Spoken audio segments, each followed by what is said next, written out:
Hello students, welcome to Magnet Brains Hindi. मेरा नाम है अवनीश त्रिपाठी। तो एक बहुत ही इंपॉर्टेंट सेक्शन, एक बहुत ही इंपॉर्टेंट चैप्टर के साथ आपका स्वागत है मैग्नेट ब्रेन्स हिंदी पर। और आज हम भूगोल की बहुत महत्वपूर्ण चैप्टर करने जा रहे हैं, वो है द्वितीयक क्रियाएं, यानी कि कंप्लीट चैप्टर रिवीजन करेंगे किसका? सेकेंडरी एक्टिविटीज का। इस चैप्टर का हम वन शॉट रिवीजन करने जा रहे हैं। एक बार में देखेंगे कि किस तरह इस चैप्टर को हमने कवर करने की कोशिश की है। एक बार में देखेंगे कि सारे कंसेप्ट चीजों को जोड़ के कैसे एक बार रिवाइज करके हम इस पूरे चैप्टर को समझ सकते हैं। तो द्वितीयक क्रियाएं, जो कि आपको पता है कि तीन महत्वपूर्ण क्रियाएं हैं, प्राथमिक, द्वितीयक, तृतीयक, अब तो चतुर्थक भी जोड़ा गया है। यह आपके चैप्टर का, यह आपके सिलेबस का बहुत ही इंपॉर्टेंट चैप्टर है। और इस चैप्टर में हम देखेंगे कि कैसे प्राइमरी एक्टिविटीज के बाद सेकेंडरी एक्टिविटीज या द्वितीयक क्रियाओं का योगदान है अर्थव्यवस्था में, इसका क्या मतलब है, कौन कौन से इसके वर्गीकरण किए गए हैं, कहां कहां दुनिया में किस किस तरह के द्वितीयक क्रियाएं या विनिर्माण उद्योग चल रहे हैं। ठीक है, तो इस इंपॉर्टेंट चैप्टर की शुरुआत आज हम करेंगे मैग्नेट ब्रेन्स हिंदी पर, जहां पर कक्षा 6 से 12 तक के लिए आपको बिल्कुल निःशुल्क शिक्षा प्रोवाइड की जा रही है। कोई पैसा भरना नहीं है, कोई पेड सब्सक्रिप्शन नहीं लेना है, फ्री ऑफ कॉस्ट पढ़ सकते हैं आप मैग्नेट ब्रेन्स हिंदी पर और अपनी पढ़ाई को और स्ट्रांग बना सकते हैं। तो सबसे बता दीजिए कि अब द्वितीय क्रिया, सेकेंडरी एक्टिविटी शुरू हो चुकी है हमारे इस मैग्नेट ब्रेन्स हिंदी पर। और आइए समझते हैं वन शॉट में कि क्या है ये पूरा चैप्टर। अब देखिए, जो द्वितीय क्रियाएं हैं, मैं इससे पहले कि ये चैप्टर आपको बताऊं, मैं थोड़ा सा ओवरव्यू आपको दे देता हूं जरूर, कि आपको ये पता है इंपॉर्टेंट कि हमने प्राइमरी एक्टिविटीज की भी चर्चा की थी कि जो आर्थिक क्रियाएं हैं,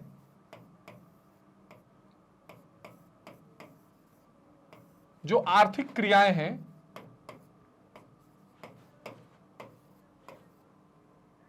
ठीक है, जो आर्थिक क्रियाएं हैं यानी जिसको हम बोलते हैं इकोनॉमिक एक्टिविटीज,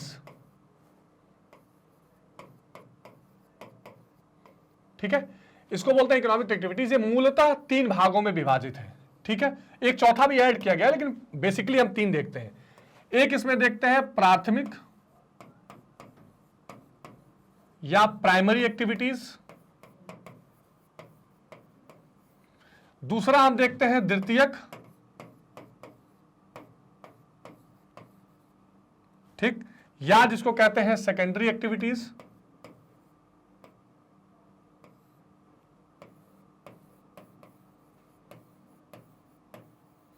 और तीसरा तृतीयक या टर्सरी एक्टिविटीज। ठीक, चलिए, अब ये जो प्राइमरी है ये मुख्यतः किस पर आधारित है?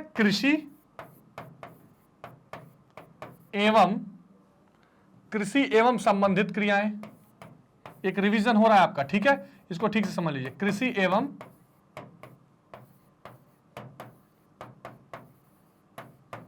संबंधित क्षेत्र। द्वितीयक जो है ये बेसिकली रिलेटेड है विनिर्माण से, और तृतीयक जो है वो रिलेटेड है सेवा से। ठीक, तो कृषि से संबंधित जो क्रियाएं हैं, उसके बाद जो क्रियाएं होती है विनिर्माण से होती है, जिसको मैन्युफैक्चरिंग बोलते हैं, जिसमें हम एक कच्चे माल को या जो मध्यवर्गीय वस्तुएं हैं उनको अंतिम वस्तु या फिनिश गुड में बदलते हैं। तो दुनिया भर में जितनी विनिर्माण वस्तुएं हैं, जैसे मान लीजिए जो खनन है, जो माइनिंग है, वो प्राथमिक क्रिया है, लेकिन खनन करके आपने जो लोहा निकाला उससे फिर लौह के प्रोडक्ट और स्टील, ये सारी चीजें बनाना, ये सब विनिर्माण में आ जाएगा, है ना। ऑयल आप निकाल लेंगे, रिफाइन कर रहे हैं, वो विनिर्माण में आ जाएगा। तो ये सारी द्वितीय एक्टिविटीज या सेकेंडरी एक्टिविटीज जो होती हैं वो बेसिकली हमको इस चैप्टर में पढ़नी है। सेवा क्षेत्र की बात तो हम अगले चैप्टर में करेंगे कि भाई आखिर ये द्वितीय क्रियाओं की अवधारणा क्या है, द्वितीय क्रियाओं का मतलब क्या है। इस इमेज से भी आप समझ सकते हैं कि ये कॉटन की खेती, कपास की खेती की गई है, और इस कपास को हमने किस में बदल दिया? इस कपास को हमने बदल दिया है कपड़ों में। इस कपास को किस में बदल दिया स्टूडेंट्स? इस कपास को हमने बदल दिया है कपड़ों में। ये जो कपड़ों में परिवर्तन किया जा रहा है, ये जो कपड़ों में बदलाव किया जा रहा है इस कपास का, इसी पूरे प्रोसेस को हम द्वितीय क्रिया कहते हैं, या आप इसको मैन्युफैक्चरिंग या विनिर्माण भी कहते हैं। यानी जो भी प्राइमरी एक्टिविटीज करने के बाद, या जो भी आप कह सकते हैं कि रॉ मटेरियल, कच्चा माल है, उसको जब हम एक फिनिश या अंतिम गुड में परिवर्तित करते हैं तो वो कहलाती है द्वितीय क्रियाएं। ठीक है, पूरी अर्थव्यवस्था इन्हीं तीन क्रियाओं पर जुड़ी हुई होती है, या थ्री सेक्टर्स भी आप इसको कह सकते हैं। अब देखिए, द्वितीय क्रियाएं वो क्रियाएं हैं जिनके अंतर्गत प्रकृति प्रदत्त वस्तुओं का रूप परिवर्तित करके उन्हें और अत्यधिक मूल्यवान बनाया जाता है। देखिए, मूल्यवर्धन एक शब्द है जिसको कहते हैं अंग्रेजी में वैल्यू एडिशन। क्या कहते हैं? Value addition. हिंदी में कहते हैं मूल्यवर्धन।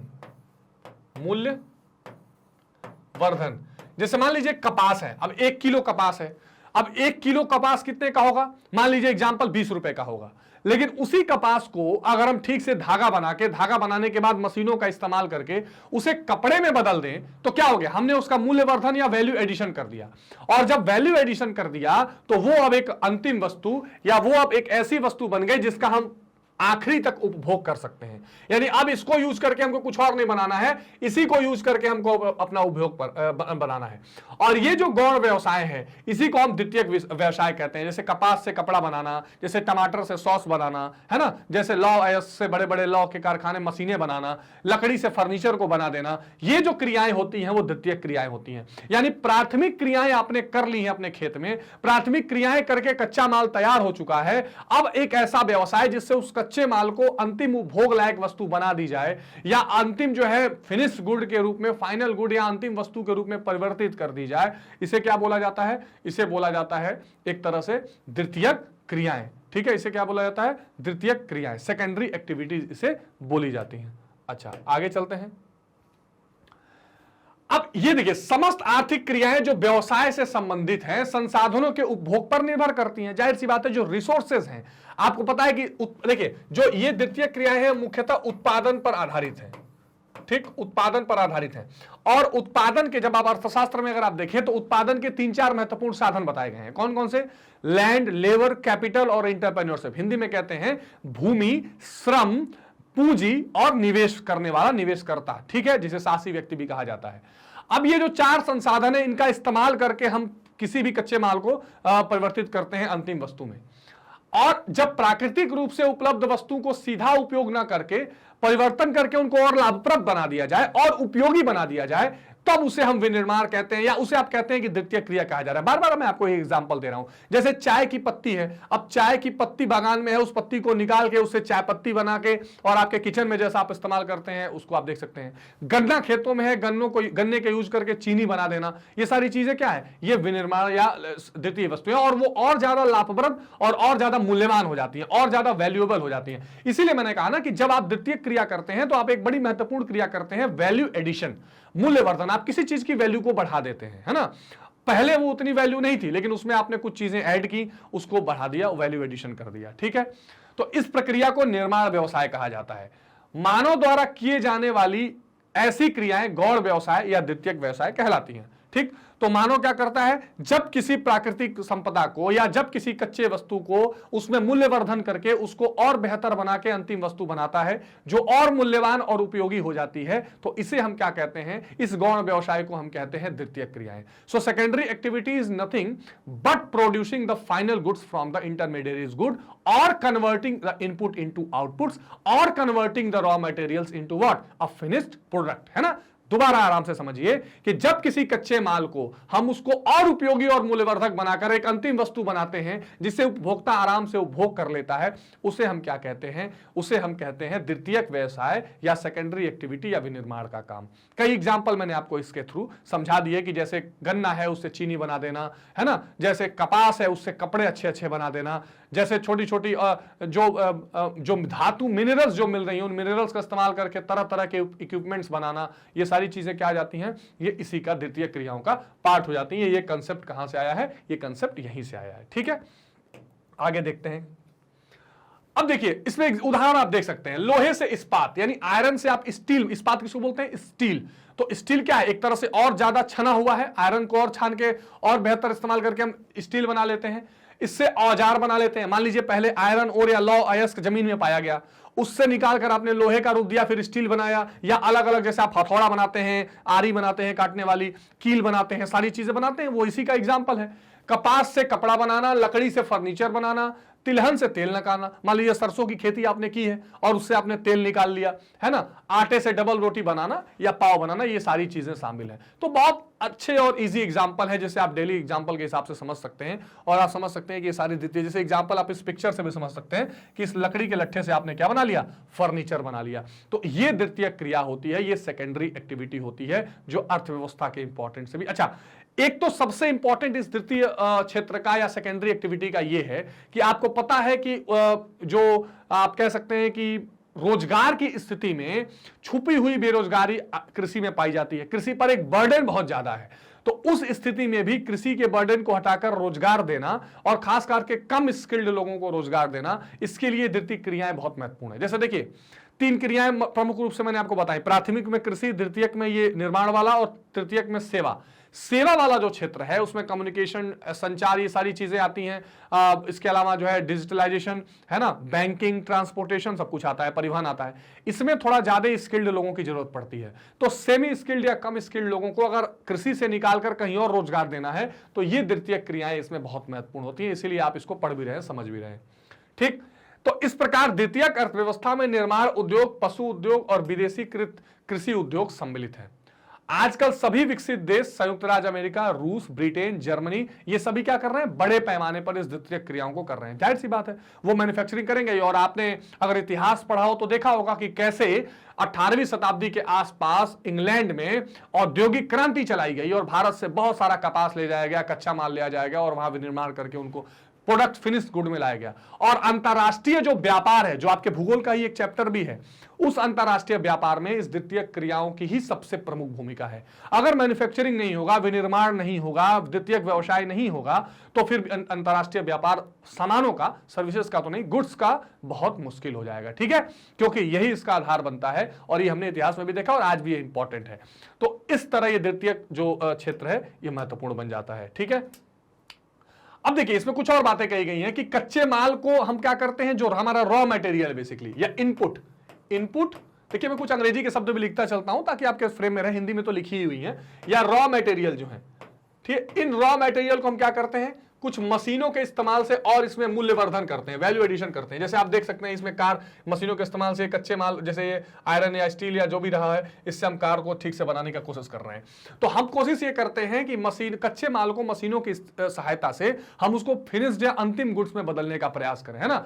इसी निर्माण उद्योग में क्या होता है, वस्तु का स्वरूप बदलकर अधिक उपयोगी बनाया जाता है। जो स्ट्रक्चर है सामानों का, बार बार मैं आपसे बता रहा हूं, उसको बदल दिया जाएगा। जैसे अगर आप चीनी को देखें और किसी व्यक्ति को नहीं पता हो कि चीनी कैसे बनती है, तो क्या आप सोच सकते हैं कि कोई बड़ा सा गन्ने का पेड़ रहा होगा और गन्ने के पेड़ से वो चीनी निकाली गई है? यानी उसका हम स्वरूप बदलते हैं, उसका नेचर बदल देते हैं, उसमें और मूल्यवर्धन कर देते हैं, उसका रंग रूप बदल देते हैं और उपयोगी उसको बना देते हैं, है ना। तो कपास से वस्त्र बनाने वाले कच्चे कपास का स्वरूप बदल जाता है और वस्त्र कपास की तुलना में अधिक उपयोगी हो जाता है। जाहिर सी बात है, आपको मैं ऐसे कॉटन हाथ में दे दूं, कपास दे दूं, तो उससे आप ज्यादा काम नहीं कर सकते, लेकिन जो कपड़े हम पहन रहे हैं उसके लिए महत्वपूर्ण है कि उस कॉटन से हम क्या करें, चेंज करके कपड़ा निकालें। अच्छा, अब ये जो विनिर्माण की प्रक्रिया है, ये जो पूरा जो प्रोडक्शन का तरीका है, इसके कुछ प्रमुख हमेशा इंपॉर्टेंट रहते हैं, कुछ ऐसी विशेषताएं जो हमेशा बनी रहती हैं। आइए जरा उन विशेषताओं को भी समझने की कोशिश करते हैं। तो एक तो महत्वपूर्ण विशेषता ये होती है कि शक्ति के साधनों का उपयोग, यानी यूज ऑफ पावर। अच्छा, ये कोई ऐसा पावर नहीं है मुख्यमंत्री, प्रधानमंत्री या डीएम कलेक्टर वाली। ये पावर का मतलब है कि आप जब निर्माण या उत्पादन करते हैं तो आपको पावर यानी बिजली चाहिए, या वो सारे पावर जिससे मशीनें चल सकें, है ना। चाहे वो, जैसे आप ईंधन वाला भी कह सकते हैं, जो डीजल पेट्रोल की जरूरत पड़ेगी, जो बिजली वाली कर सकते हैं ये भी पड़ेगी। तो जब भी आप विनिर्माण करते हैं तो आपको शक्ति या पावर के इस्तेमाल का बहुत जरूरी है। एनर्जी, आप पावर इस्तेमाल मत करिए वर्ड, हम इसमें वर्ड कर सकते हैं यूज ऑफ एनर्जी। ठीक है, यूज ऑफ एनर्जी। अब इसमें सभी तरह की एनर्जी आप चाहें तो शामिल कर सकते हैं, ह्यूमन एनर्जी भी, है ना, मैकेनिकल एनर्जी भी, ठीक है, केमिकल एनर्जी भी, सभी तरह की एनर्जी। लेकिन मुख्यतः यहां बात की जा रही है कि जो उस फैक्ट्री को या उन मशीनों को चलाए रखने के लिए जो शक्तियों की जरूरत है, ईंधन की जो जरूरत है, उसकी बात यहां पर की जा रही है। और इसीलिए जब भी आप उद्योगों की बात करेंगे, जब भी क्वेश्चन आंसर एग्जामिनेशन में आए और आपको लिखना है कि उद्योगों के लिए आवश्यक वस्तुएं क्या हैं, तो शक्ति का होना बड़ा जरूरी है ना। उसमें आपको जहां लोकलाइजेशन होगा, जहां पर यानी कि जिन जगहों पर वो इंडस्ट्रीज या उद्योग लगाए जाएंगे, वहां पर शक्ति का भरपूर मौजूदगी होनी चाहिए, इलेक्ट्रिसिटी होनी चाहिए, वहां पर डीजल पेट्रोल मिलना चाहिए, जिस तरह की जरूरत है। क्योंकि जो मशीनें चलानी है वहां पर आप बिना बिजली, बिना डीजल पेट्रोल या बिना कोयले के, कोयला भी इंपॉर्टेंट एनर्जी है, ये रॉ मटेरियल के तौर पे यूज होता है, आप ये नहीं चला सकते, है ना। जो भी इंडस्ट्री आप लगाएंगे उसमें मशीनें चलनी है और मशीनें इसके बिना नहीं चलेंगी। इसके अलावा और क्या चाहिए, श्रमिक जो मात्रक वस्तुओं का उत्पादन करने में सक्षम हो। यानी एक तो आपको चाहिए एनर्जी, ठीक, एक आपको क्या चाहिए,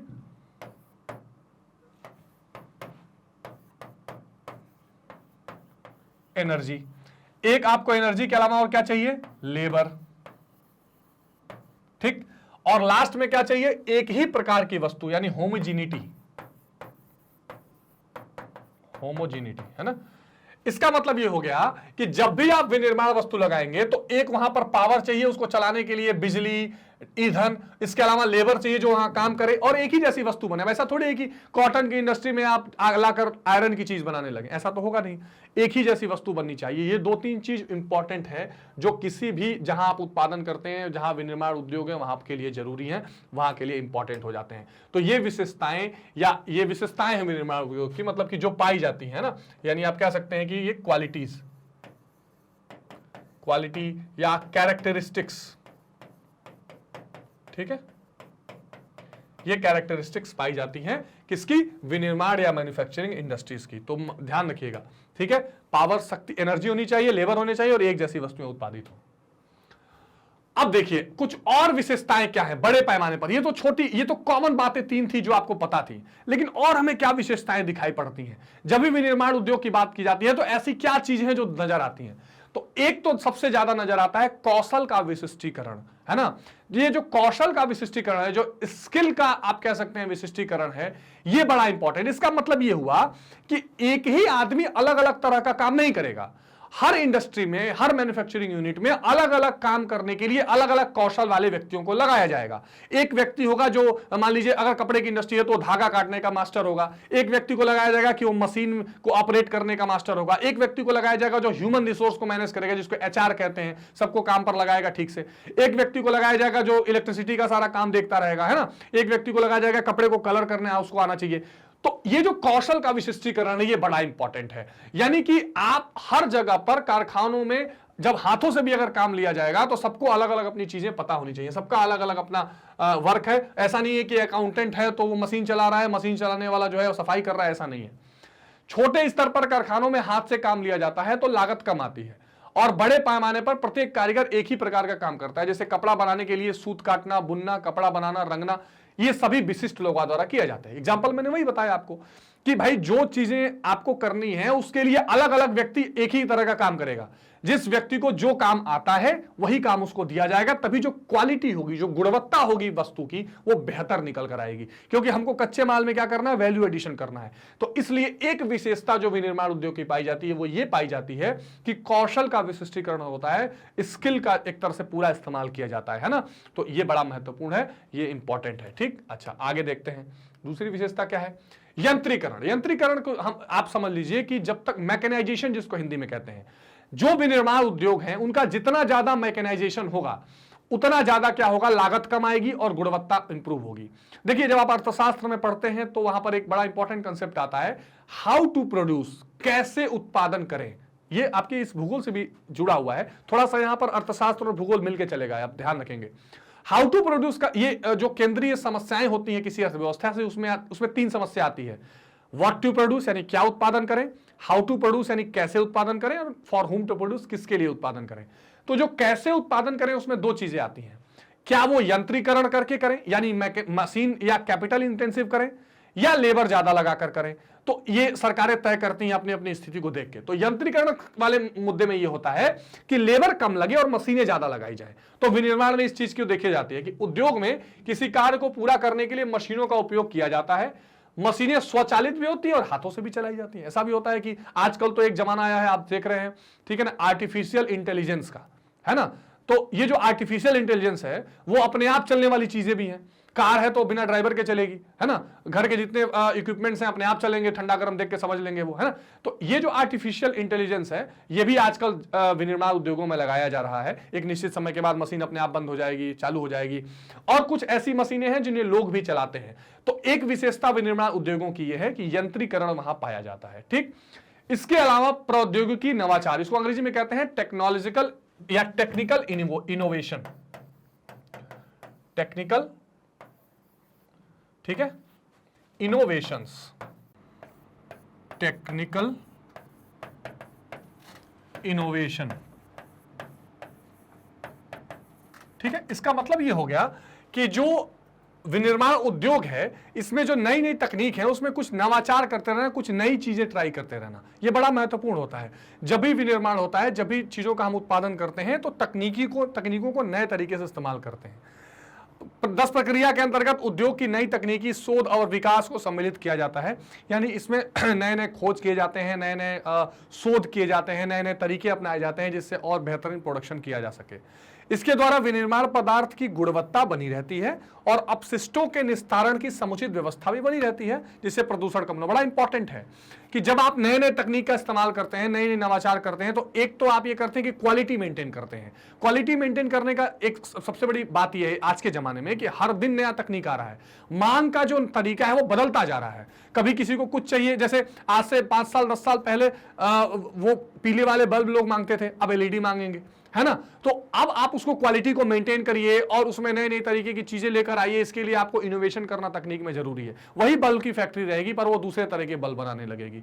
दूसरा, जो वहां से अपशिष्ट या जो वेस्ट मटेरियल निकल रहा है उनको भी ठीक से उसका निस्तारण करना, ताकि क्या कर सकें, वो प्रदूषण का कारण न बने। आपको पता है आजकल दुनिया में एक ई कचरा बड़ा महत्वपूर्ण आजकल शब्द चल रहा है। ई कचरा या इलेक्ट्रॉनिक वेस्ट, ये ऐसे हैं जो इलेक्ट्रॉनिक इक्विपमेंट से निकलते हैं, जैसे टीवी पुरानी हुई आपने फेंक दी, उस कचरे का निस्तारण कैसे हो, उसके लिए क्या नीति बननी चाहिए, और तरह तरह के कई महत्वपूर्ण चीजें की जा रही हैं। तो ये जो टेक्निकल इनोवेशंस हैं वो इसमें इंपॉर्टेंट रोल प्ले करती हैं, जो आपके लिए जाननी बेहद जरूरी है। ठीक है, तो एक तो ये विशेषता आपको दिखाई पड़ती रहेगी। आधुनिक विनिर्माण उद्योग कुछ ही स्थानों पर केंद्रित है, ये भी इंपॉर्टेंट है। जो डिस्ट्रीब्यूशन है निर्माण उद्योगों का वो हर जगह नहीं है। आप देखिए कि बहुत बड़ा बड़ा क्षेत्र आपको देखने के लिए मिलेगा जहां पर इस तरह के नए नए बड़े बड़े उद्योग लगाए ही नहीं गए हैं। कुछ ऐसे क्षेत्र हैं जहां पर बड़े उद्योग दिखाई पड़ते हैं और बहुत बड़ा बड़ा एरिया है जहां पर ये उद्योग दिखाई नहीं पड़ते हैं, है ना। तो 10% भूभाग पर ये बड़े उद्योग हैं, बाकी 90% भूभाग पर उद्योग नहीं है। अच्छा, इसका मतलब क्या है? इसका मतलब यह है कि वहां की लोकल जनसंख्या को रोजगार नहीं मिलेगा, वहां की लोकल जनसंख्या को मांग की पूर्ति करने के लिए बाहर से चीजों को मंगाना पड़ेगा। ये एक और बहुत बड़ा चैलेंज है जिसको ध्यान में रखते हुए आगे नीतियां बननी चाहिए। ठीक, अब जब ये 10% भूभाग पर ही केवल आधारित है तो यह जानना जरूरी है कि स्थानीयकरण का कारण क्या है, किन किन कारणों के वजह से ये उद्योग स्थायी होते हैं कहीं, या जहां पर ये पाए जाते हैं वहां पर कारक क्या महत्वपूर्ण होने चाहिए, ये हम जरूर देखेंगे। ठीक है, तो अब इसमें कुछ महत्वपूर्ण कारक है। जैसे इसमें पहला आप देख सकते हैं कि कच्चे माल की पूर्ति सबसे इंपॉर्टेंट, जिसको आप कह सकते हैं रॉ मटेरियल। रॉ मटेरियल, भाई जाहिर सी बात है, मान लीजिए कि मैंने कहीं पर कॉटन की इंडस्ट्री लगा दी, ठीक, लेबर भी मिल गया, अब कॉटन ही नहीं मिल रहा वहां, तो वो इंडस्ट्री कैसे काम चलेगी? यानी जाहिर सी बात है उद्योग का स्थानीयकरण, लोकलाइजेशन उसी जगह पर होगा जहां पर ये कच्चे माल मिल सके, जहां पर ये रॉ मटेरियल्स पाए जाएं, जहां पर आसानी से ये उपलब्ध हो जाए। दूसरा, समूहन अर्थव्यवस्था। अभी देखिए ये भी एक इसका इंपॉर्टेंट पार्ट है या फैक्टर है, इसको देखेंगे। इसका मतलब ये होता है कि जब बड़े बड़े उद्योग कहीं लगेंगे तो छोटे छोटे उद्योग उसके साथ साथ लग जाएं और एक समूहन अर्थव्यवस्था बन जाए। ये भी स्थानीयकरण का, इसीलिए कहीं कहीं उद्योग मतलब उद्योगों के बढ़ने का कारण बन जाती है। भाई क्वेश्चन आ सकता है ना कि भाई कहीं किसी किसी जगह पर ज्यादा उद्योग क्यों दिखाई दे रहे हैं, तो हो सकता है वहां पर कोई बड़ा उद्योग लग गया हो तो छोटे छोटे उद्योग उसके सामने साथ में लग गए हो। तो कच्चे माल की प्राप्ति, दूसरा समूहन अर्थव्यवस्था, ठीक, एक तो ये दिखाई पड़ेगा। तीसरा, परिवहन एवं संचार की सुविधा बहुत इंपॉर्टेंट है।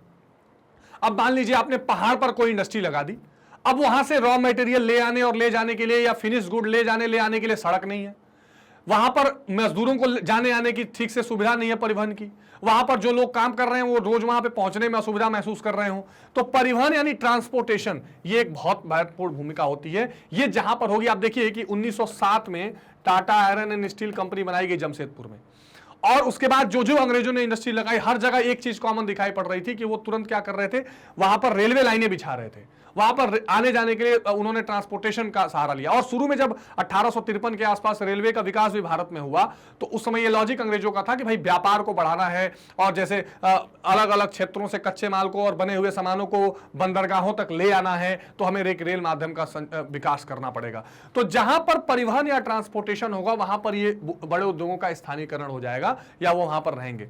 संचार यानी कम्युनिकेशन, जाहिर सी बात है, अगर मान लीजिए कि जुड़ाव ही नहीं है उद्योग का, बड़े मान लीजिए कोई छोटा ऑफिस एक छोटे शहर में है, बड़ा दफ्तर बड़े शहर में है, दोनों में बातचीत होनी चाहिए। आजकल तो आप देखते रहे कि संचार कितना इंपॉर्टेंट है। पूरी की पूरी नौकरी, पूरी का पूरा प्रोडक्शन टेबल, सब कुछ सब व्हाट्सएप पर और बड़े बड़े टेलीकम्युनिकेशन पर चल रहा है ना। आप इंपॉर्टेंट है। तो जब तक ये संचार का माध्यम नहीं होगा, इंटरनेट की सुविधा, कंप्यूटर की सुविधा, मोबाइल की सुविधा, आज के जमाने के हिसाब से मैं बता रहा हूं, पहले तो तार और ट्रंक कॉल से ही काम चलता था। तो आप जिस तरह के नए नए तरीके उपलब्ध हो रहे हैं, वो नए नए संचार के माध्यम आपको लाने पड़ेंगे। अब आप अभी आपने देखा कि वर्क फ्रॉम होम जैसी स्थिति चली कोविड पीरियड में, तो कैसे चली? ये टेलीकम्युनिकेशन था, एक जगह वीडियो कॉन्फ्रेंसिंग से सारे इंप्लॉइज जुड़ सकते हैं।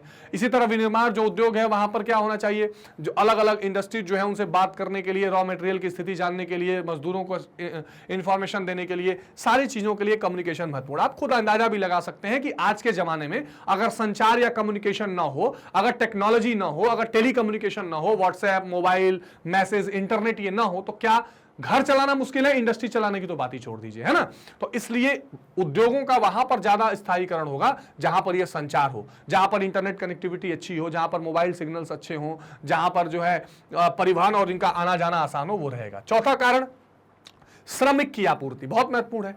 मान लीजिए आपने सब कुछ बना लिया, आपने वहां सड़क बना ली, आपने वहां रॉ मटेरियल भी आपके लिए उपलब्ध है, वहां पर सारी चीजें इंपॉर्टेंट है, परिवहन भी है, लेकिन लेबर नहीं है काम करने के लिए, तो आप कैसे बनाएंगे? सोचिए। अब ऐसा तो है नहीं कि हर जगह से आप लेबर उठा के ले जाएंगे और वहां पर काम करवाएंगे, आपके लिए महंगा होगा।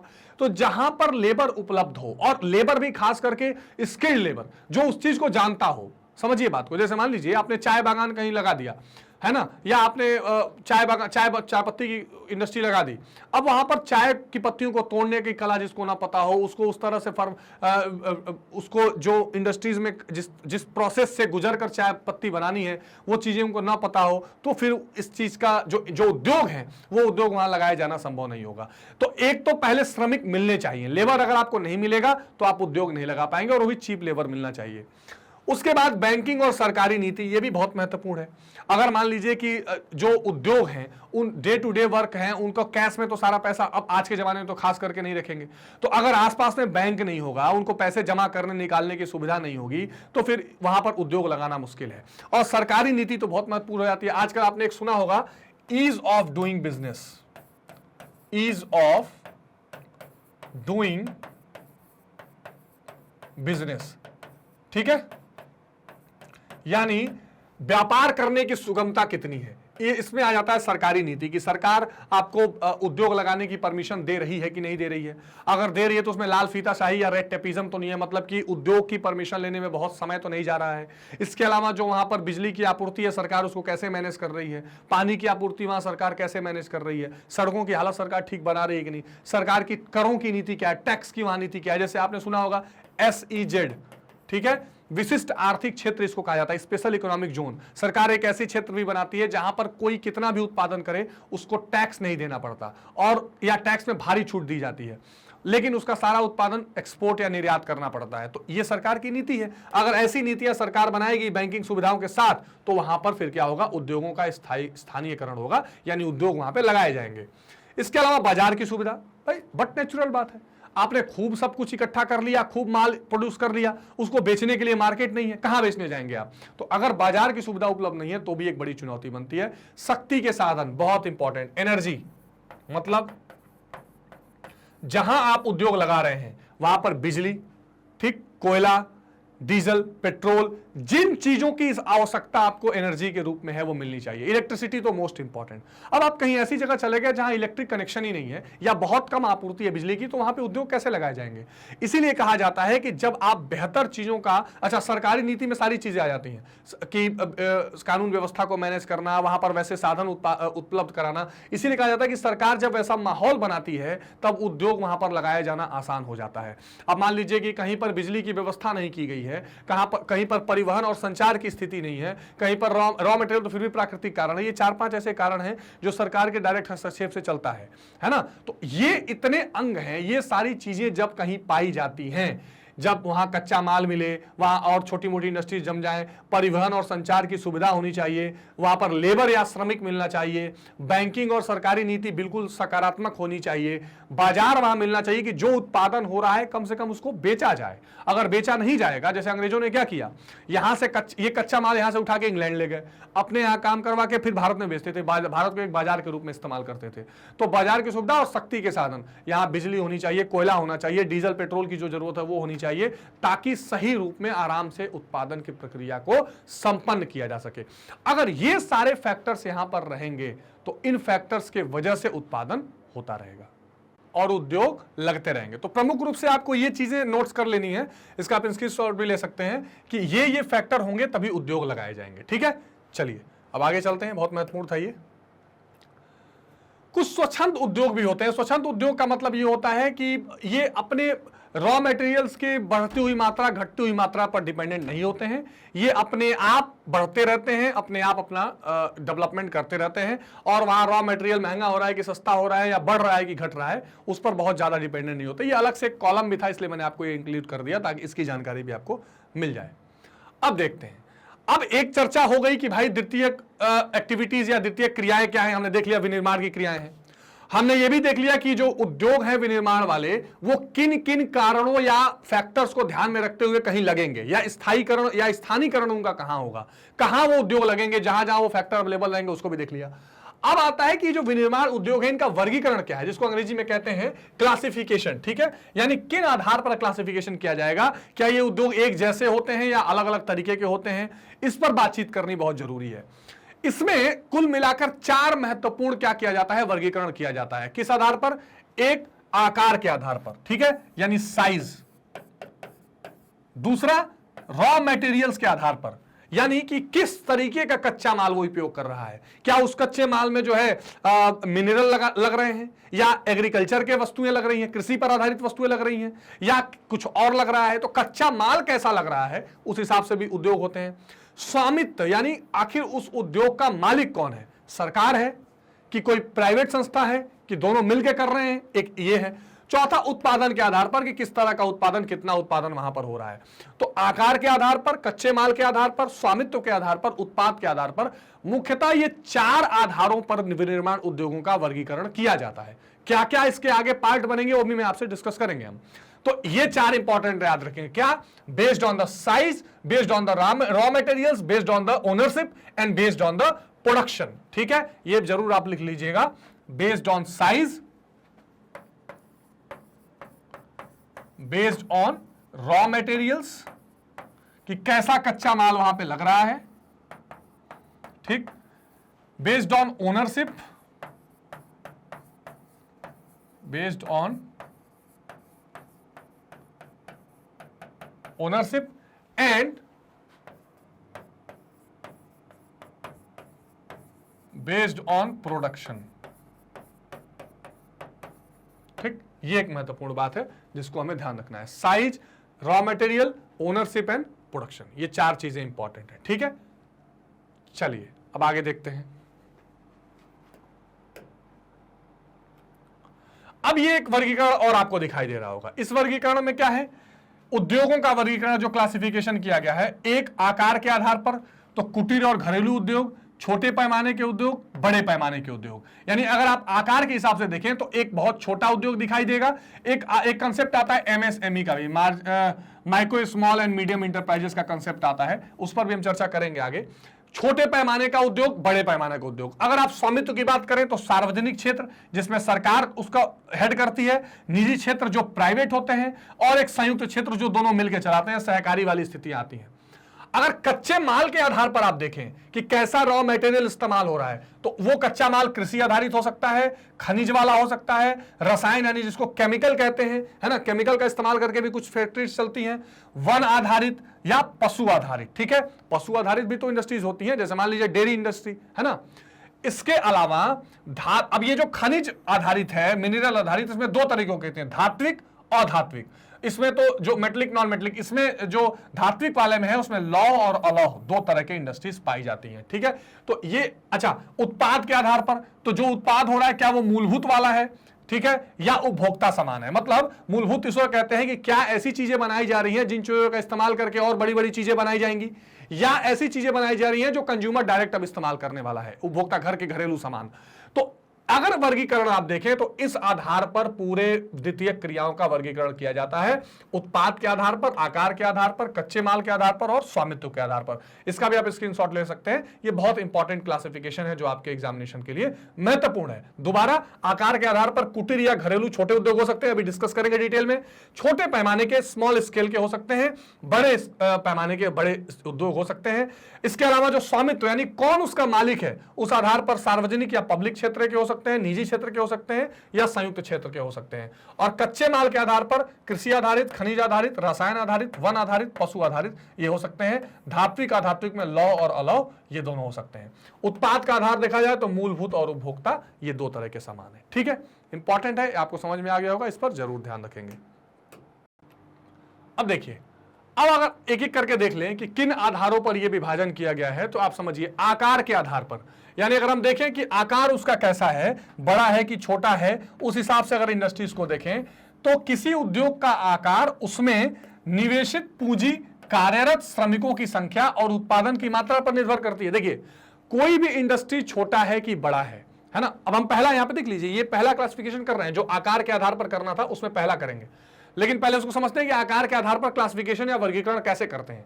तो किसी इंडस्ट्री में कितना पैसा लगाया गया है, कितने लेबर काम कर रहे हैं, मुख्य रूप से यही इस बात पर डिपेंड करता है कि वो छोटा इंडस्ट्री है कि बड़ा इंडस्ट्री है। ठीक, और इस आधार पर 3 वर्गों में विभाजित किया गया है। अब वो वर्ग तो मैं आपको दिखाऊंगा, लेकिन मैं एक और एडिशनल इंफॉर्मेशन आपसे शेयर करना चाहता था। ये जो चीज आप देख रहे हैं, ये जो एमएसएमई मंत्रालय है भारत सरकार का, सूक्ष्म लघु और मध्यम उद्यम मंत्रालय, एमएसएमई, वहां से मैंने ये चीज आपके लिए इंक्लूड की है ताकि आपको एक छोटा सा एग्जांपल दिया जाए कि माइक्रो यानी जो सूक्ष्म इंडस्ट्रीज हैं, स्मॉल यानी लघु और मध्यम, इनका कैसे विभाजन किया गया, इसको देखिए।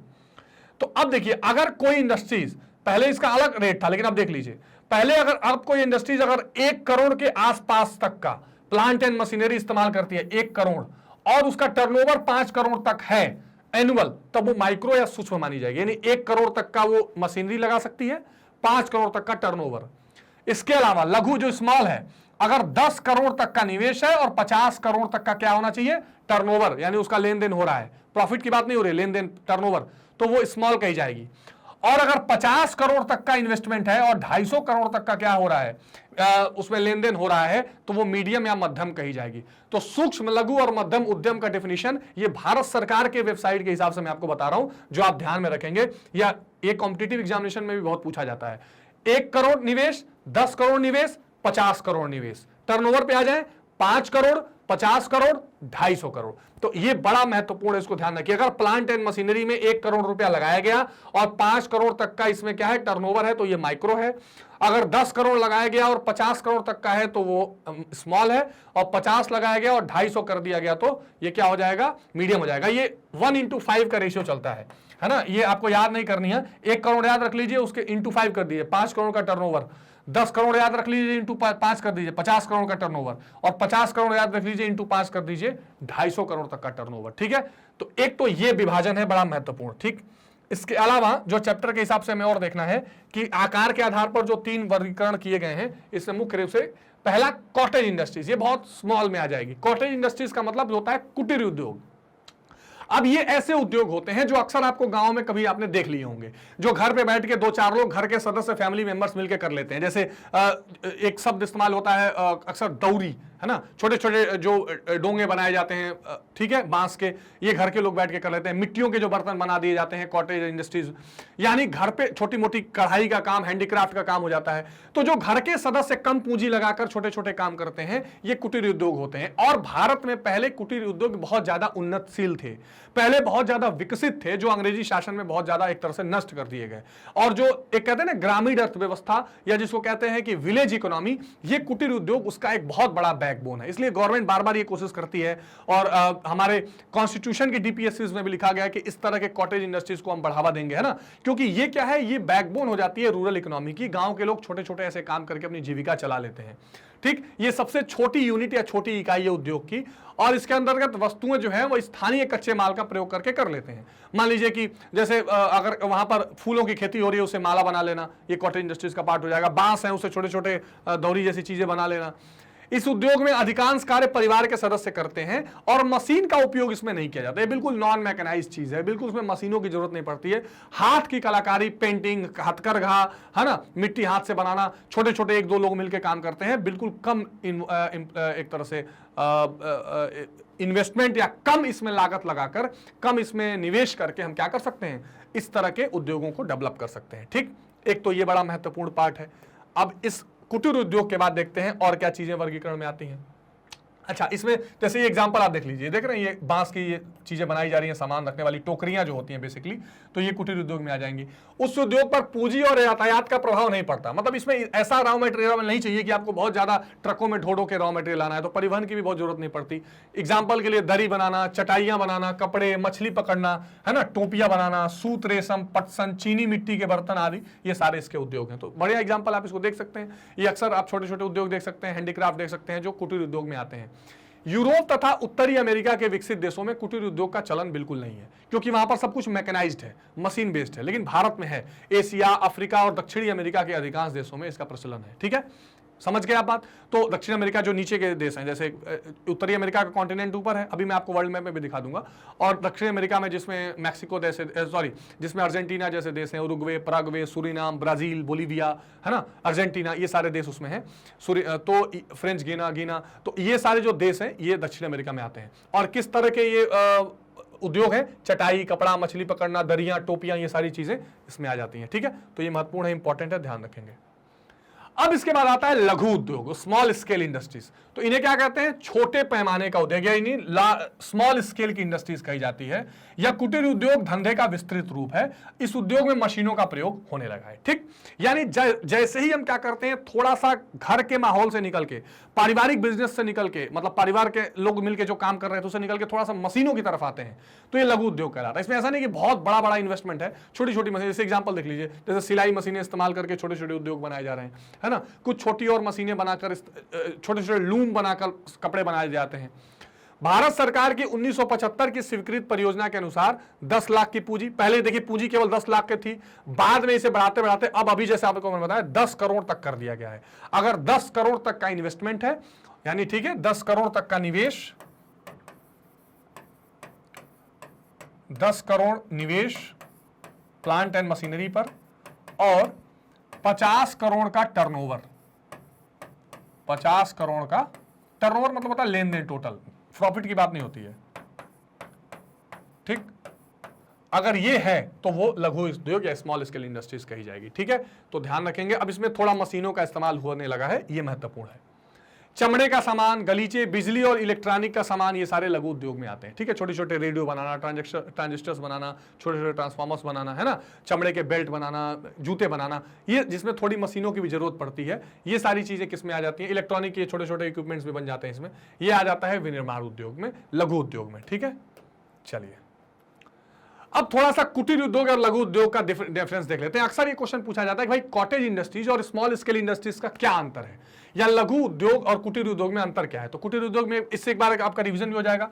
इसमें अधिकांश कार्य स्वयं या परिवार के सदस्यों की सहायता से किया जाता है। कच्चा माल स्थानीय प्राप्त होता है। यहां देख लीजिए, इसमें अधिकांश कार्य ऊर्जा से चलने वाली मशीनों से किया जाता है। यानी इसमें ऐसा नहीं है कि घर के लोग मिलकर हाथ से कुछ बना देंगे, उसमें मशीनें लगेंगी, उसके एनर्जी चाहिए, मतलब इलेक्ट्रिसिटी, ये सारी चीजें चाहिए। कच्चा माल अक्सर दूर की जगहों से आता है। ऐसा नहीं कि आप जहां पर कच्चा माल मिलेगा वहीं इंडस्ट्री लग जाएंगी। यहाँ क्या है, जहां जैसे मिट्टी के बर्तन बनाने हैं, वहीं मिट्टी उठाई वहीं से बना दिया। बांस अगर वहीं है तो वहीं बांस लेकर टोकरियां बना दी। कॉटन है तो छोटी छोटी चीजें बना दी। तो ये कुटीर उद्योग में स्थानीय कच्चा माल होता है, और ये कच्चे माल मंगाने पड़ते हैं। फिर बने हुए माल का उपयोग स्थानीय होता है, या तो घर में खुद लोग इस्तेमाल कर लेते हैं या अगल बगल के जगहों में यूज हो जाता है। ऐसा नहीं कि कोई चीज बन के बहुत दूर दूर से जाएगी। लेकिन जो लघु उद्योग है, ये उत्पादित वस्तुएं बाजार में भेजी जाती हैं, जरूरत पड़ने पर निर्यात भी किया जाता है। तो ये इंपॉर्टेंट है। उत्पादन स्थानीय बाजार में भी बेचा जाता है, उत्पादन दूर स्थित बाजारों में भी बेचा जाता है। ये इंपॉर्टेंट है, आपको समझना है। तो कुटीर और लघु में आपको अंतर यह है, सबसे पहला यह कि मशीनों का इस्तेमाल कुटीर उद्योग में नहीं होता है, लघु उद्योगों में मशीनों का इस्तेमाल किया जाता है। कुटीर उद्योग में परिवार के सदस्य मिलकर उत्पादन कर लेते हैं, यहां पर परिवार के आगे और उसका एक इंडस्ट्रियल बेस बनता है। इसके अलावा यहां पर स्थानीय कच्चा माल और स्थानीय बाजार होता है, यहां बाहर से कच्चा माल मंगाया जाता है और बाहर के बाजारों में भी बेचा जाता है। तो यह महत्वपूर्ण इसमें डिफरेंस है, इसको स्क्रीनशॉट भी ले सकते हैं आप और इसको पढ़ सकते हैं। ठीक है, चलिए, तो अभी हम आकार के हिसाब से वर्गीकरण देख रहे थे। अब देखिए कुछ एग्जांपल इसमें है कि कुटीर और लघु उद्योग की समस्याएं और उनका समाधान क्या है। देखिए एक चीज आप समझ लीजिए कि भारत में भारत सरकार भी बार बार ये प्रयास कर रही है कि कुटीर और, आप देखिए गांधी आश्रम जैसी चीजें चलाई जाती हैं कि कुटीर और लघु उद्योगों को बढ़ावा दिया जाए। उसका रीजन ये है कि सभी, एक तो जो बड़े बड़े उद्योग हैं उनको लगाना उतना आसान नहीं है, और कुटीर और लघु उद्योगों से लोग अपना जीविका चलाते रहेंगे और देश में जो डिमांड है वो भी पूरी होती रहेगी। तो गवर्नमेंट ये चाहती है कि बढ़े, लेकिन इसकी कुछ समस्याएं हैं। क्या समस्या है? समुचित कच्चे माल का प्राप्त न होना, ये इंपॉर्टेंट होता है। कभी कभी ऐसा होता है कि जो बनाने, जैसे मान लीजिए कि कोई ऐसा वर्ग था जो बांस की टोकरी बनाता था, अब वहां बांस उगना ही बंद हो गया, काट के मकान बन गए, तो कच्चा माल मिलेगा नहीं तो करेगा कैसे काम? मान लीजिए चीनी मिट्टी के बर्तन बनाने वाले हैं, अब मिट्टी मिल ही नहीं रही है, सब मकान बन गया है, मिट्टी खनन पे मान लीजिए किसी ने रोक लगा दिया, नहीं मिल पा रहा है, तो कच्चा माल न प्राप्त होने से भी ये लघु उद्योग और कुटीर उद्योगों को समस्या आ रही है। आवश्यक पूंजी का अभाव, ये तो है ना, छोटे छोटे मान लीजिए कोई छोटी इंडस्ट्री लगानी है, लघु उद्योग लगाना है या कॉटेज इंडस्ट्री ही करनी है, तो 10,000 से 50,000, हालांकि सरकार इसके लिए कई सारी योजनाएं भी चला रही है ना, लेकिन योजनाएं कितना काम कर रही हैं और कितना पूंजी लोगों को मिल पाएगा, इसका अभाव कई बार देखा जाता है। इसलिए जो समस्या आती है, आवश्यक पूंजी कम होना, कैपिटल नहीं मिल पाना, कर्ज नहीं मिल पाना या पैसे का इंतजाम ना हो पाने से भी ये छोटे उद्योग नहीं लग पाते हैं। इसके अलावा विक्रय सुविधा का अभाव, विक्रय सुविधा यानी बाजार नहीं मिल पा रहा है या बाजार में बेचे जाने के लिए वो प्लेटफॉर्म नहीं मिल रहा है जो होना चाहिए, बाजारों तक चीजें आ नहीं पा रही हैं या वो क्वालिटी वो मेंटेन नहीं हो पाएगी जो बड़ी उद्योगों की मशीनों से निकल के आ रही है। तो विक्रय सुविधा के अभाव की वजह से भी उनकी मांग कम हो जाती है और वो नहीं बेच पाते हैं। फिर शिल्पियों की अशिक्षा और अज्ञान, ये महत्वपूर्ण बात है। शिल्पी मतलब जो काम करने वाले कारीगर हैं, उनका जो स्किल है, जैसे मान लीजिए अगर किसी के यहां मिट्टी बर्तन बनाने का काम होता था तो आगे की जनरेशन उसे सीख नहीं पा रही है, उस स्किल को अपने आप में ला नहीं पा रही है, तो वो कैसे उसको बनाएगी और बेचेगी? तो ये जो स्किल डेवलपमेंट का काम है ये इंपॉर्टेंट है, जो नहीं हो पा रहा है ना, जो होना जरूरी है। और अज्ञानता है, जानकारी नहीं हो पा रही है। अच्छे औजारों का अभाव, ये भी महत्वपूर्ण बात है। मान लीजिए कोई लकड़ी का काम करने वाला बढ़ई है, तो अच्छे औजार उसको मिलने चाहिए, इक्विपमेंट मिलने चाहिए, जिससे वो क्या कर सके, उस तरह की छोटी छोटी चीजों मशीनों से यूज करके बना सके, या कुछ छोटे छोटे मशीन यूज करे, या जो उसके हाथ में जो कुल्हाड़ी या जो आरी, ये सारी चीजें होनी चाहिए, वो औजार उसको तक प्राप्त हो। तो ये देखो, ये सुनने में बहुत छोटे छोटे प्रॉब्लम्स लगेंगे, लेकिन जो कुटीर उद्योग, जो कॉटेज उद्योग हैं, उनमें ये सबसे जरूरी इस्तेमाल होने वाली चीजें हैं, और वो नहीं हो पाएंगी तो कैसे होगा, है ना। आजकल आप देखिए, जैसे आप विक्रय सुविधा का अभाव ही देख लीजिए, तो आजकल छोटी छोटी चीजें लोग क्या करते हैं, ऑनलाइन ऑर्डर कर लेते हैं, तो बगल में जो उसको बना रहा है वो आप तक कैसे पहुंच पाएगा, वहां ना उसकी दुकान तक आप पहुंच पा रहे हैं। तो अब ये विक्रय सुविधा की वजह से के अभाव के कारण वो क्या कर पाते हैं, नहीं उसको इस्तेमाल कर पा रहे हैं उस अपॉर्चुनिटीज का, और इन कॉटेज इंडस्ट्रीज का डेवलपमेंट ठीक से नहीं हो पा रहा है। तो ये 4-5 पॉइंट्स आप जरूर लिख के चलेंगे, ठीक है। अब अगला है, भारत में कुटीर और लघु उद्योगों के विकास के क्या क्या प्रयास हो रहे हैं। अब देखिए कुछ बोर्ड्स की स्थापना की गई है, मैंने जानबूझ के ये सारे इसमें लिख दिए हैं ताकि इनको आप एक बार ध्यान में रखेंगे कि कैसे कैसे अलग अलग चीजों का बढ़ावा देने के लिए सरकार ने बोर्ड्स बनाए हैं। जैसे अखिल भारतीय कुटीर उद्योग बोर्ड 1948 में बनाया गया। 1948 के पहले ही क्या आ गया था, 46 के आसपास इंडस्ट्रियल पॉल्यूशन, जो औद्योगिक नीति है भारत की आई थी, फिर 1956 में आई। तो जो पहली औद्योगिक नीति आई उसमें कुटीर उद्योग को बढ़ावा देने के लिए बहुत बात की गई। उसका एक कारण यह भी था कि जो महात्मा गांधी थे वो कुटीर उद्योगों और ग्रामीण विकास पर बहुत ज्यादा फोकस करते थे। उनको लगता था कि बड़ी बड़ी इंडस्ट्रीज से काम नहीं चलेगा, गांव की अर्थव्यवस्था को विकसित करना पड़ेगा, कुटीर उद्योगों को ज्यादा बढ़ावा देना पड़ेगा। तो 1948 में अखिल भारतीय कुटीर उद्योग बोर्ड बनाया गया। फिर केंद्रीय रेशम बोर्ड बनाया गया 1949 में सिल्क के लिए। अखिल भारतीय हथकरघा बोर्ड यानी हैंडीक्राफ्ट के लिए, है ना, 1952 में बनाया गया। अखिल भारतीय खादी और ग्रामोद्योग बोर्ड आयोग 1950, बहुत महत्वपूर्ण है, ठीक है। तो ये खादी और ग्रामोद्योग, आप देखते होंगे खादी के कपड़े मिलते हैं, उसके लिए बोर्ड बनाया गया। लघु उद्योग 1954, ठीक है। ये सारे बोर्ड बनाए गए जो प्रयास किया गया है। देखिए नारियल जटा बोर्ड, ये बहुत इंपॉर्टेंट है ना। तो नारियल के ही इस्तेमाल से जो अलग अलग चीजें बनाई जाती हैं, और खास करके दक्षिण भारत में नारियल की खेती से, नारियल में उसका भी, जब हम स्किल की बात करें तो उस पेड़ पे चढ़ना, उसको नारियल उतारना और उससे अलग अलग चीज, उसके कोपड़े से अलग अलग चीजें बनाई जाती हैं, उसके डेवलपमेंट के लिए भी कोकोनट जटा बोर्ड ये बनाया गया, इंपॉर्टेंट है। राष्ट्रीय लघु उद्योग निगम 1955 में बनाया गया, ठीक है, ये इंपॉर्टेंट है। भारतीय दस्तकारी विकास निगम, भारतीय लघु उद्योग परिषद, ये सारे ऐसे प्रयास किए गए भारत सरकार के द्वारा, क्योंकि ये सारी चीजें छोटे छोटे कॉटेज इंडस्ट्रीज और लघु उद्योगों से रिलेटेड है, जिससे एक ऐसा चैनल बनाया जा सके, सरकार के ऐसे डिपार्टमेंट्स बनाए जा सके जो इस पर काम करें, जो इस पर देखरेख करें कि आखिर में इन चीजों से संबंधित, इन चीजों से जुड़े जो लोग हैं वो अपना काम ठीक से कर रहे हैं कि नहीं, उसमें कोई समस्या तो नहीं आ रही है, उसके बढ़ावा देने के लिए, उसको और डेवलप करने के लिए क्या क्या सरकार नियम बना सकती है, इस पर ध्यान दें। तो ये एक छोटा सा पॉइंट मैंने जरूर इंक्लूड किया था, जिससे आपको लगे कि क्या क्या प्रयास किए जा सकते हैं या किए गए हैं। अब हमने कुटीर उद्योग देख लिया, हमने लघु उद्योग देख लिया, अब बात आती है बड़े पैमाने के उद्योग, लार्ज स्केल इंडस्ट्रीज, बड़े उद्योग। तो जाहिर सी बात है, आप नाम से समझ सकते हैं कि बड़े उद्योग से मतलब यह है जहां पर बहुत बड़ा निवेश किया जाए, प्लांट एंड मशीनरी जो है, जो तकनीक वहां पर है उसमें उद्योग, उसमें ज्यादा निवेश किया जाए, श्रम शक्ति भी वहां ज्यादा लगेगी और उत्पादन का पैमाना भी बड़ा होगा। ठीक, इस प्रकार के उद्योग में उत्पादन बड़ी मशीनों द्वारा बड़े पैमाने पर किया जाता है और इनका विकास 18वीं शताब्दी से शुरू हुआ। जाहिर सी बात है, मैंने अभी आपको थोड़ी देर पहले बताया था कि 18वीं शताब्दी में खासकर इंग्लैंड से इसकी शुरुआत तेजी से हुई। इंग्लैंड में औद्योगिक क्रांति या इंडस्ट्रियल रिवोल्यूशन आया, वहां पर बड़ी बड़ी मशीनें लगाई गई, पावर लूम का विकास हुआ, जिसे पावर, पहले हैंडलूम चलता था, हथकरघा, है ना, हाथों का इस्तेमाल करके कपड़ों को बनाया जाता था, बाद में पावर लूम आ गया जो बिजली और पावर से चल सकता था।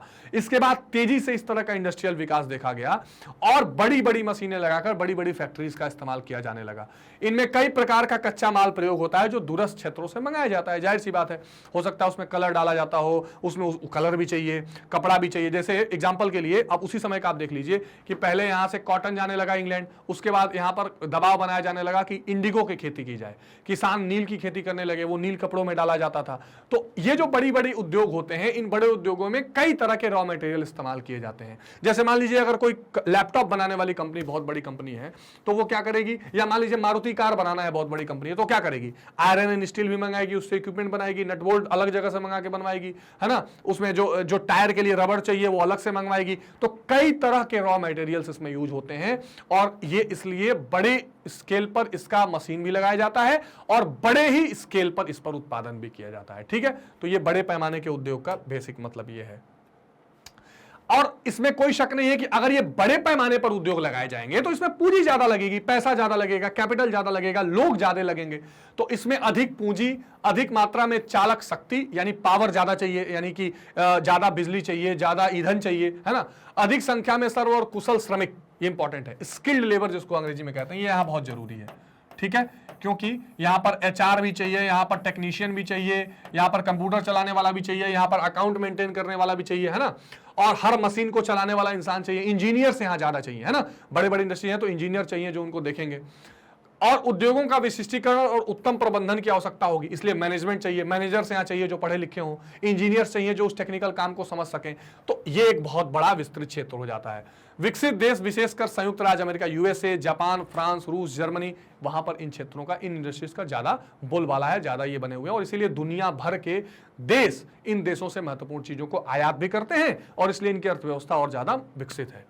लोहा इस्पात उद्योग, वस्त्र निर्माण, चीनी उद्योग, ये सारे इसी के इंपॉर्टेंट एग्जाम्पल्स हैं। ठीक है, अब थोड़ा सा लघु उद्योग और बड़े पैमाने उद्योग का भी डिफरेंस देख लेते हैं। तो लघु उद्योग क्या है, स्मॉल इंडस्ट्रीज, या छोटे स्तर पर होता है, और ये क्या है, उद्योग बड़े स्तर पर होता है। इसमें कच्चा माल स्थानीय स्तर पर उपलब्ध न होने पर दूरस्थ स्थानों से मंगाया जाता है और इसमें कच्चा माल दूर स्थानों के अतिरिक्त विदेशों से आयात किया जाता है। माने यहां तो नहीं होता है तो कहीं दूर से मंगाया जाता है, यहां तो विदेशों से भी आ जाता है।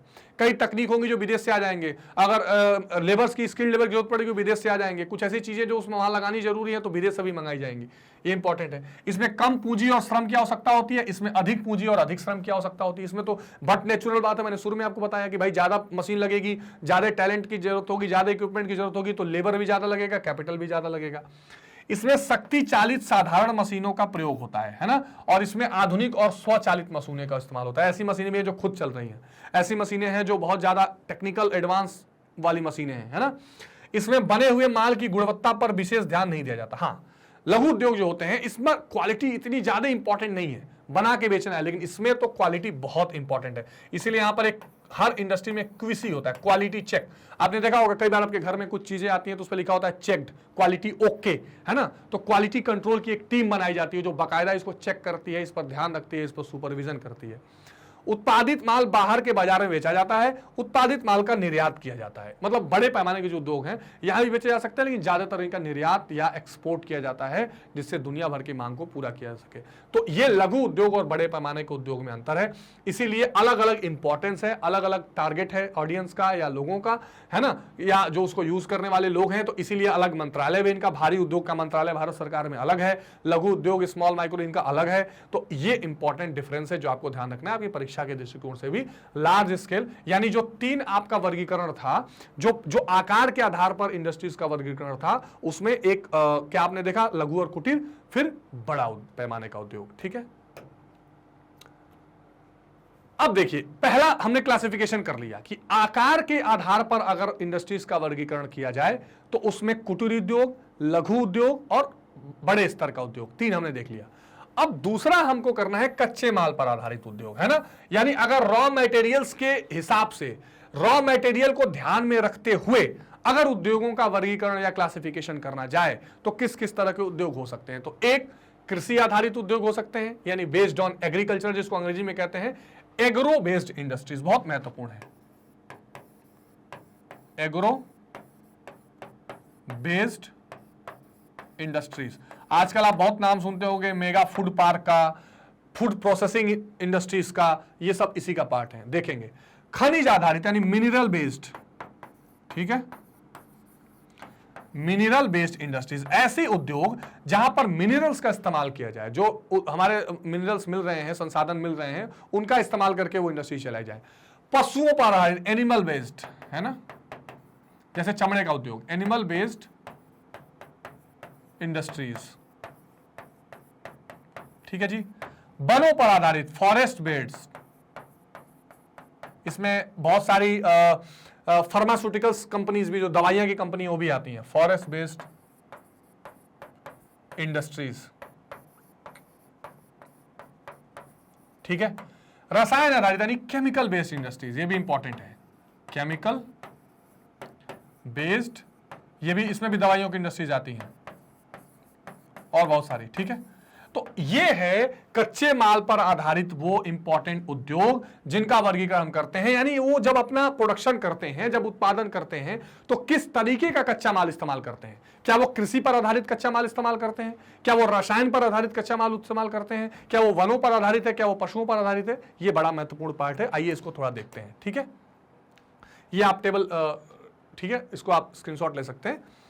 चलिए, अब अगर कृषि पर आधारित उद्योग की बात करें, एग्रो बेस्ड इंडस्ट्रीज की बात करें, तो इसमें मुख्यतः वो इंडस्ट्रीज आती हैं जो फूड प्रोसेसिंग इंडस्ट्रीज हैं, यानी जो कृषि पर, या कुछ इसके अलावा भी इंडस्ट्रीज है, उसकी चर्चा करेंगे, लेकिन फूड प्रोसेसिंग इंडस्ट्रीज ज्यादा है, यानी ऐसी इंडस्ट्रीज जो कच्चा माल कृषि से निकाल कर ले आएंगे। जैसे मान लीजिए चिप्स बनाने वाली इंडस्ट्री है, उसको आलू चाहिए कृषि से, सॉस बनाने वाली है, उसको टमाटर चाहिए, है ना, एडिबल ऑयल बनाने वाली है, तेल खाने वाले तेल बनाने वाली कंपनी है, तो उसको सरसों चाहिए कहां से, या तिलहन चाहिए कहां से, खेतों से चाहिए। तो ये इंपॉर्टेंट है, ये उद्योग खेतों से प्राप्त कच्चे माल पर आधारित है, ठीक। इस उद्योग के अंतर्गत दाल बनाना, गेहूं और अन्य अनाज पीसना, जैसे आटा बनाती है तो आटा के लिए गेहूं चाहिए, तेल, गुड़ और शक्कर बनाना, अचार, फलों का रस, फलों का मुरब्बा, सूती रेशमी जूट, रबड़ उद्योग, मधुमक्खी पालन, ये सारी चीजें आती हैं। शहद बनाने वाली कंपनी है तो मधुमक्खी पालन करेगी, अगर जूट की बोरी बनाएगी तो जूट ले आएगी खेतों से, है ना। तो ये जितने एग्जाम्पल आप देख रहे हैं, यानी जो भी चीजें ऐसी आप देखते हैं जिसका रॉ मटेरियल खेतों से आ रहा है, उसको कहते हैं कृषि आधारित उद्योग, एग्रीकल्चर बेस्ड इंडस्ट्रीज। ये बेहद इंपॉर्टेंट है देश की अर्थव्यवस्था के लिए, क्योंकि न सिर्फ ये इंडस्ट्रीज वाले लोगों को रोजगार देती हैं, बल्कि जो हमारे अन्नदाता हैं, जो एग्रीकल्चर में फार्मर्स हैं, उन फार्मर्स का भी पूरा प्रोड्यूस ये कंज्यूम करेंगी, तभी उनको भी इनकम मिलेगी, तभी वो लोग भी अपना अनाज बेचेंगे, और तरह तरह के, जिसको हम कहते हैं ना कॉमर्शलाइजेशन ऑफ एग्रीकल्चर, वो इसका एक बहुत महत्वपूर्ण इंपॉर्टेंट फैक्टर बनती है। इसीलिए भारत सरकार बार बार प्रयास कर रही है कि फूड पार्क्स लगाए जाएं, ऐसे इंडस्ट्री लगाई जाए जो कृषि पर आधारित हो, मेगा फूड पार्क्स बनाए जाएं, फूड प्रोसेसिंग बनाया जाए, है ना। अब तो इसके लिए एक बेहतरीन मंत्रालय भी बना दिया गया है जो इस पर ध्यान रखती है, जो इस पर काम करती है, फूड प्रोसेसिंग मंत्रालय, ठीक है। तो कृषि से खाद्य में मलाई बनाना और मिठाई बनाना, ये सारा चीज कृषि आधारित उद्योग है, तो ये महत्वपूर्ण है, इसको आप ध्यान रखेंगे। दूसरा आता है मिनरल बेस्ड इंडस्ट्रीज, यानी कि खनिज आधारित उद्योग, ऐसे उद्योग जो अपना कच्चा माल खनिजों को इस्तेमाल करती हैं। अगर खनिज ना हो तो वो इंडस्ट्री नहीं चलेंगी, ठीक।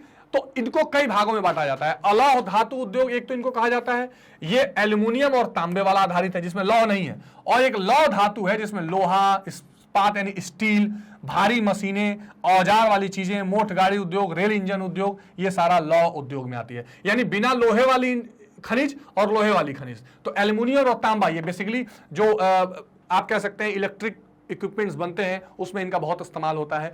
और लौह वाला जिसमें लोहा या आयरन और इस्तेमाल होगा, जैसे उसमें खुद लोहे वाली इंडस्ट्रीज, स्टील की इंडस्ट्रीज, भारी मशीन, रेल इंजन, ये सारी चीजें आती हैं, है ना। तो खनिज आधारित का मतलब यह है कि जो हमारे खनिज पाए जा रहे हैं हमारे संसाधनों में, हमारे प्रकृति में, हमारे जमीनों से, उन खनिजों का इस्तेमाल करके नई नई चीजें बनाई जाएंगी, नई नई आधारभूत चीजों का प्रोडक्शन किया जाएगा। तो इसमें एक लौह और एक अलौह, ये दो क्लासिफिकेशन किया गया है जिसको आपको ध्यान में रखना है। अब ये कहां पाई जाती है, कैसे इस्तेमाल होता है, उसका अलग एक देखेंगे हम, वो डिटेल में हम चर्चा करेंगे, इसकी चिंता आप बिल्कुल नहीं करेंगे, ठीक है। आगे देखते हैं रसायन आधारित उद्योग यानी केमिकल बेस्ड इंडस्ट्रीज। ये उद्योग प्राकृतिक रूप से पाए जाने वाले रासायनिक खनिजों पर आधारित है, जैसे पेट्रो रसायन, इसको अंग्रेजी में कहते हैं पेट्रोकेमिकल, खनिज तेल का यहां इस्तेमाल किया जाता है। पोटास, अच्छा फर्टिलाइजर्स वाले जो कंपनीज हैं खास करके, ठीक है, जहां पर खाद बनाया जाता है, फर्टिलाइजर बनाया जाता है ना। तो अब उसमें क्या होता है, एनपीके जो आपने डाई यूरिया, ये सारी चीजें आप देख रहे होंगे जो खेतों में डाली जाती हैं। पोटास, गंधक, नमक, ये सब प्राकृतिक खनिज के सहयोग से बनाए जाते हैं। तो एक केमिकल बेस्ड इंडस्ट्रीज है, इनको भी डिटेल में हम देखेंगे, डोंट वरी। इसके बाद वनों पर आधारित इंडस्ट्रीज यानी फॉरेस्ट बेड।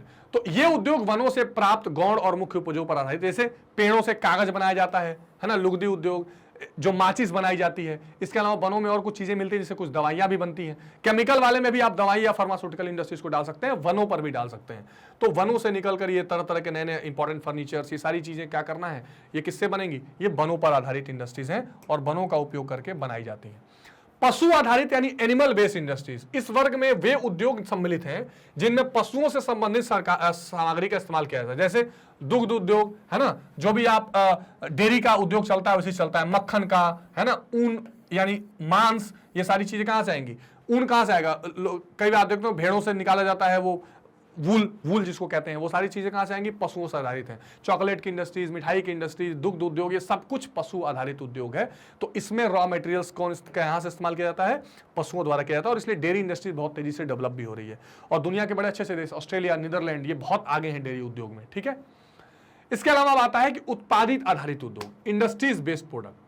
तो अब ये दूसरा क्लासिफिकेशन, यानी जो हमने एक क्लासिफिकेशन देखा था, कौन सा क्लासिफिकेशन देखा था हमने ये क्लासिफिकेशन देखा कि कच्चा माल इस्तेमाल करके अगर उद्योगों का वर्गीकरण करना है तो ये 5 हमने वर्गीकरण देखे हैं, समझा है इसके उदाहरण कि किस किस तरीके के कच्चे माल या किन चीजों पर आधारित कच्चे मालों का प्रयोग करके इंडस्ट्रीज चलती हैं या इंडस्ट्रीज अपना प्रोडक्शन या उत्पादन करती हैं।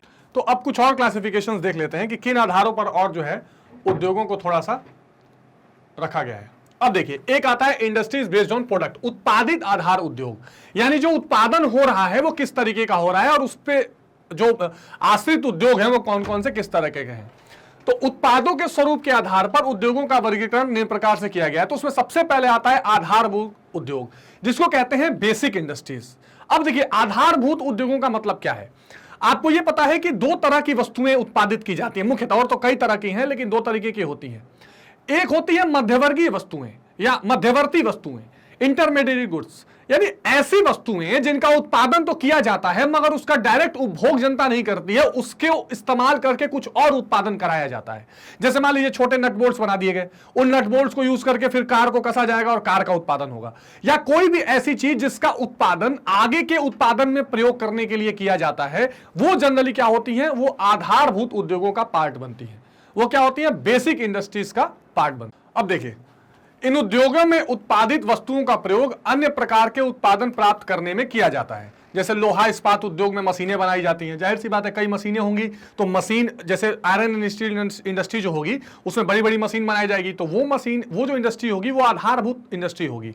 वो मशीनें कोई ज्यादा लगातार अपने घर में जाके यूज नहीं करेगा, उन मशीनों का दूसरे कार के इंडस्ट्रीज या अलग इंडस्ट्रीज में यूज किया जाएगा। मशीनों का उपयोग अन्य उत्पादों के निर्माण में किया जाता है, जैसे सूती वस्त्र में, चूनी उद्योग में। तो मान लीजिए कोई ऐसी इंडस्ट्री है जो सूती वस्त्र में इस्तेमाल होने वाले लूम या पावर लूम को बना रही है, तो वो पावर लूम वाली जो इंडस्ट्री होगी, वो जो मशीन से बनाने वाली इंडस्ट्री होगी, वो मशीन की इंडस्ट्री क्या हो जाएगी, वो आधारभूत उद्योग हो जाएगा, जो बनाया हुआ प्रोडक्ट किसी और इंडस्ट्री में इस्तेमाल किया जाएगा। ठीक है, तो एक तो ये ध्यान रखेंगे आप। ठीक है, दूसरा, इसी अनुसार उपभोग के आधार पर ही उपभोग वस्तु निर्माण उद्योग में, इस प्रकार के उद्योगों में वस्तुओं का उत्पादन सीधे उपभोग के लिए किया जाता है। ठीक, तो पहला क्या था, पहला था आधारभूत उद्योग, और दूसरा उपभोग वस्तु निर्माण उद्योग, यानी कंज्यूमर्स मैन्युफैक्चरिंग इंडस्ट्रीज। इसको कंज्यूमर गुड या कंजम्पशन गुड्स भी कहा जाता है। ये जो गुड्स बनाए जाते हैं, ये जो सामान बनाए जाते हैं, ये सीधे सीधे उपभोक्ताओं को इस्तेमाल करने के लिए बनाए जाते हैं। सीधे सीधे इसका उद्देश्य होता है कि कंज्यूमर डायरेक्टली उसको कंज्यूम कर ले, है ना। जैसे वस्त्र, डबल रोटी, बिस्किट बनाना, तेल, रेडियो, टेलीविजन, जाहिर सी बात है ये सारी चीजें जिस इंडस्ट्री में बनाई जाती होंगी, वहां से बन के सीधे आपके घरों में आप इस्तेमाल करते हैं। तो इसलिए ये जो चीजें होंगी वो उपभोग वस्तु की वस्तु होंगी। इन उद्योगों में उत्पादों का स्वरूप उनके निर्माण में प्रयोग किए जाने वाले कच्चे माल पर निर्भर रहता है। ये उद्योग निम्न है। तो अब कौन कौन से उद्योग हैं, ये बहुत महत्वपूर्ण है, ध्यान रखिए। ठीक, ये दो तो एक आप समझ लीजिए, यानी कि अगर हम बात करें कि उपभोग यानी उत्पादित आधार उद्योगों की बात करें तो दो तरीके की होंगी। यानी अगर प्रोडक्ट के आधार पर हम इंडस्ट्रीज को क्लासिफाई करें या उसमें उस अंतर बताना चाहें, तो एक बेसिक इंडस्ट्रीज और दूसरा उपभोग वस्तु निर्माण उद्योग यानी कंज्यूमर मैन्युफैक्चरिंग इंडस्ट्रीज। ये दो तरह की होंगी, और दोनों जो इंडस्ट्रीज हैं इसमें बेसिक फर्क यह है कि पहले वाले केस में यह होगा कि जो मशीन बनाई जाएगी वो दूसरे जगह इस्तेमाल होगी, और दूसरे केस में जो बनाई जाएगी वो कंज्यूमर डायरेक्ट इस्तेमाल करेंगे। अब अगला जो क्लासिफिकेशन आता है वो स्वामित्व या जिसको बोलते हैं अंग्रेजी में ओनरशिप के हिसाब से। ठीक है, ओनरशिप के हिसाब से क्या किया जाता है, क्लासिफिकेशन किया जाता है। अच्छा, अब ये क्लासिफिकेशन किस तरह है, सार्वजनिक क्षेत्र का उपयोग यानी जिसको पब्लिक सेक्टर इंडस्ट्री या प्राइवेट सेक्टर इंडस्ट्री। ठीक, निजी क्षेत्र जिसको कहते हैं, और एक संयुक्त क्षेत्र होता है जिसको आप कोऑपरेटिव कह सकते हैं, है ना, अंग्रेजी में कोऑपरेटिव या सहकारी भी कहा जाता है। अब देखिए इसका बेसिक अंतर क्या है। सार्वजनिक क्षेत्र का मतलब यह होता है जो लोगों के लिए गवर्नमेंट चलाती है, यानी लोगों का इंडस्ट्री सार्वजनिक क्यों कहा जा रहा है, पब्लिक क्यों कहा जा रहा है, पब्लिक यानी जो गवर्नमेंट की है। कभी कभी ऐसा होता है ना कि लिखा होता है कि this is a public property, तो लोगों को लगता है अच्छा तो मेरी है तो मैं कुछ भी कर दूंगा। नहीं, पब्लिक प्रॉपर्टी का मतलब सरकारी है। जिस कंपनी के शेयर, जिस कंपनी का स्वामित्व, जिसका मालिकाना हक सरकार के पास होगा वो सार्वजनिक क्षेत्र के उद्योग होंगे। आ रही है बात समझ में। जैसे रेलवेज आप ले लीजिए, रेलवे क्या है, रेलवे जो पूरा है वो सार्वजनिक क्षेत्र का है क्योंकि उसको सरकार ओन करती है। BHEL, भेल आप देखते हैं, गेल, गैस अथॉरिटी इंडिया लिमिटेड, ये सब क्या है, ये सरकार के अपने उद्योग हैं। इंडियन ऑयल कॉर्पोरेशन, ये सरकारी कंपनी है, उसमें सरकार के शेयर्स हैं। निजी क्षेत्र क्या होता है, जो प्राइवेट सेक्टर चलाती है। इसमें क्या होता है कि कोई सरकार का हस्तक्षेप नहीं है। जैसे रिलायंस की कंपनी है जो वो अंबानी की कंपनी है, उसमें सरकार कोई हस्तक्षेप नहीं है, सरकार का स्वामित्व नहीं है। या कोई भी आप प्राइवेट चैनल या प्राइवेट कंपनी ले लीजिए, वो उसके ओनर जो होंगे वो प्राइवेट आदमी होंगे, वो सरकार के आदमी नहीं होंगे, है ना। तो वो जितनी इंडस्ट्रीज हैं वो प्राइवेट सेक्टर की होंगी। कोऑपरेटिव यानी कभी कभी ऐसा होता है कि कुछ ऐसी कंपनियां भी होती हैं जिसमें कुछ शेयर सरकार के भी होते हैं, कुछ क्या होते हैं, प्राइवेट लोगों के भी होते हैं। अक्सर सहकारी शब्द जो इस्तेमाल किया जाता है, कोऑपरेटिव जो इस्तेमाल किया जाता है, उसमें भी इस तरह की चीजें देखी जाती हैं। कभी कभी ऐसा होता है कि वो पूर्ण रूप से प्राइवेट होता है मगर सरकार का कुछ अंशदान उसमें रहता है, कुछ उसमें मदद रहती है। या कभी क्या होता है कि सरकार का ज्यादा अंश रहता है और प्राइवेट भी थोड़े थोड़े उसमें शेयर होल्डर्स रहते हैं। यानी जब सरकार और प्राइवेट दोनों मिलकर किसी चीज को चलाएंगे तो वो क्या हो जाएगी, वो हो जाएगी संयुक्त क्षेत्र के उद्योग। बाकी दोनों उद्योग बिल्कुल क्लियर कट डिफाइंड है कि स्वामित्व या ओनरशिप की बात करें तो अगर स्वामित्व सरकार का है तो वो सार्वजनिक क्षेत्र के उद्योग हो जाएंगे, अगर स्वामित्व तो किसी निजी व्यक्ति का है तो निजी क्षेत्र के उद्योग हो जाएंगे। ठीक है, ये बहुत महत्वपूर्ण क्लासिफिकेशन है, इसको आप देख सकते हैं, तो इसमें कहीं कोई समस्या आने वाली नहीं है। अब इस स्वामित्व तो जितने क्लासिफिकेशन थे वो हमने देख लिया, आकार के आधार पर देखा, कुटीर उद्योग, लघु उद्योग, बड़े उद्योग। इसके अलावा जो स्वामित्व के आधार पर देखा, किस तरह के रॉ मटेरियल्स या कच्चा माल इस्तेमाल हो रहा है, उस आधार पर भी क्लासिफिकेशन देख लिया। अब चलते हैं एक अदर सेगमेंट की तरफ, कुछ बृहद उद्योग जो लार्ज इंडस्ट्रीज हैं उनके बारे में थोड़ी बातचीत करते हैं। और किसी भी देश में जब इंडस्ट्रियलाइजेशन या औद्योगिकरण की बात की जाती है तो ये लार्ज उद्योगों की भूमिका बड़ी महत्वपूर्ण हो जाती है। एक और इंपॉर्टेंट बात ध्यान रखना है कि अगर आप परसेंटेज वाइज पूरी दुनिया में देखें तो लार्ज इंडस्ट्रीज का जो स्पेस है वो कम है। ऐसा एक मैंने आपको बताया भी था एक पहले कि 10% भाग पर ही लार्ज इंडस्ट्रीज ज्यादा बेस्ड है। यानी बड़े उद्योगों की कमी आज भी पूरी दुनिया में, न सिर्फ भारत में। ये और बात है कि जो विकसित देश हैं वहां प्रतिशत वाइज थोड़ा ज्यादा बड़े उद्योग हैं, लेकिन फिर भी ओवरऑल आप देखें तो छोटे उद्योग पाए जाएंगे, बड़े उद्योगों की कमी रहती है। अच्छा, इसके कारण कई हैं और इसका परिणाम भी बहुत कुछ है। कारण यह है कि बड़े उद्योगों को लगाने के लिए, स्थानीकरण के लिए कई सारी चीजें अनुकूल चाहिए। बड़े मात्रा में संचार, परिवहन, रॉ मटेरियल, श्रम, सारी कैपिटल, पूंजी, सब कुछ चाहिए। जब तक ये नहीं इकट्ठा हो पाता तब तक बड़े उद्योग नहीं लगाए जा पाते, और बड़े उद्योग ज्यादातर रोजगार को भी अपने आप में समाहित करते हैं।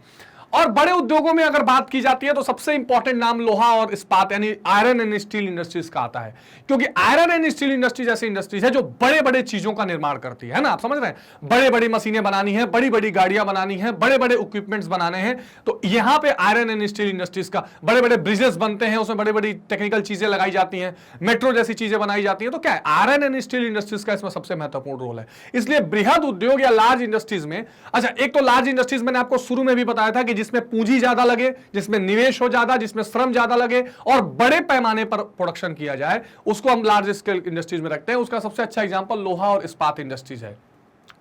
अब जो आधुनिक युग है इसमें सबसे महत्वपूर्ण उद्योग है।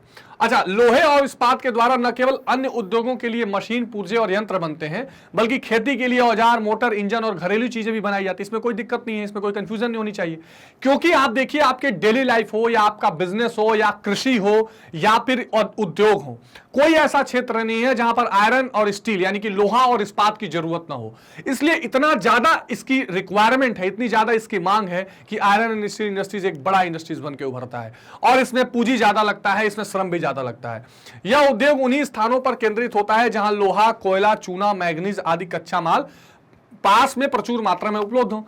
तो ये तो मैंने आपको शुरू में ये बताया था कि जब भी आप लिखेंगे कि स्थानीकरण का क्या कारण है या उद्योगों का स्थानीकरण किस जगह पर होगा, तो उस फैक्टर में एक सबसे महत्वपूर्ण बात आती है कच्चा माल, कि जहां उस उद्योग से संबंधित, अब मान लीजिए आपने टमाटर से सॉस बनाने की कोई कंपनी फूड प्रोसेसिंग की डाल ली और अगल बगल के 1000 किलोमीटर में कहीं टमाटर उगता ही नहीं है, तो क्या ये फिजिबल है? क्या ये अच्छा है? नहीं है। इसी तरह अगर आप लोहे और इस्पात की इंडस्ट्रीज बनाएंगे और अगल बगल लौ अयस्क नहीं मिलेंगे, यानी कि जो आयरन ओर है उसका पाया ही नहीं जाएगा, तो आप लोहा और स्टील कैसे बनाएंगे?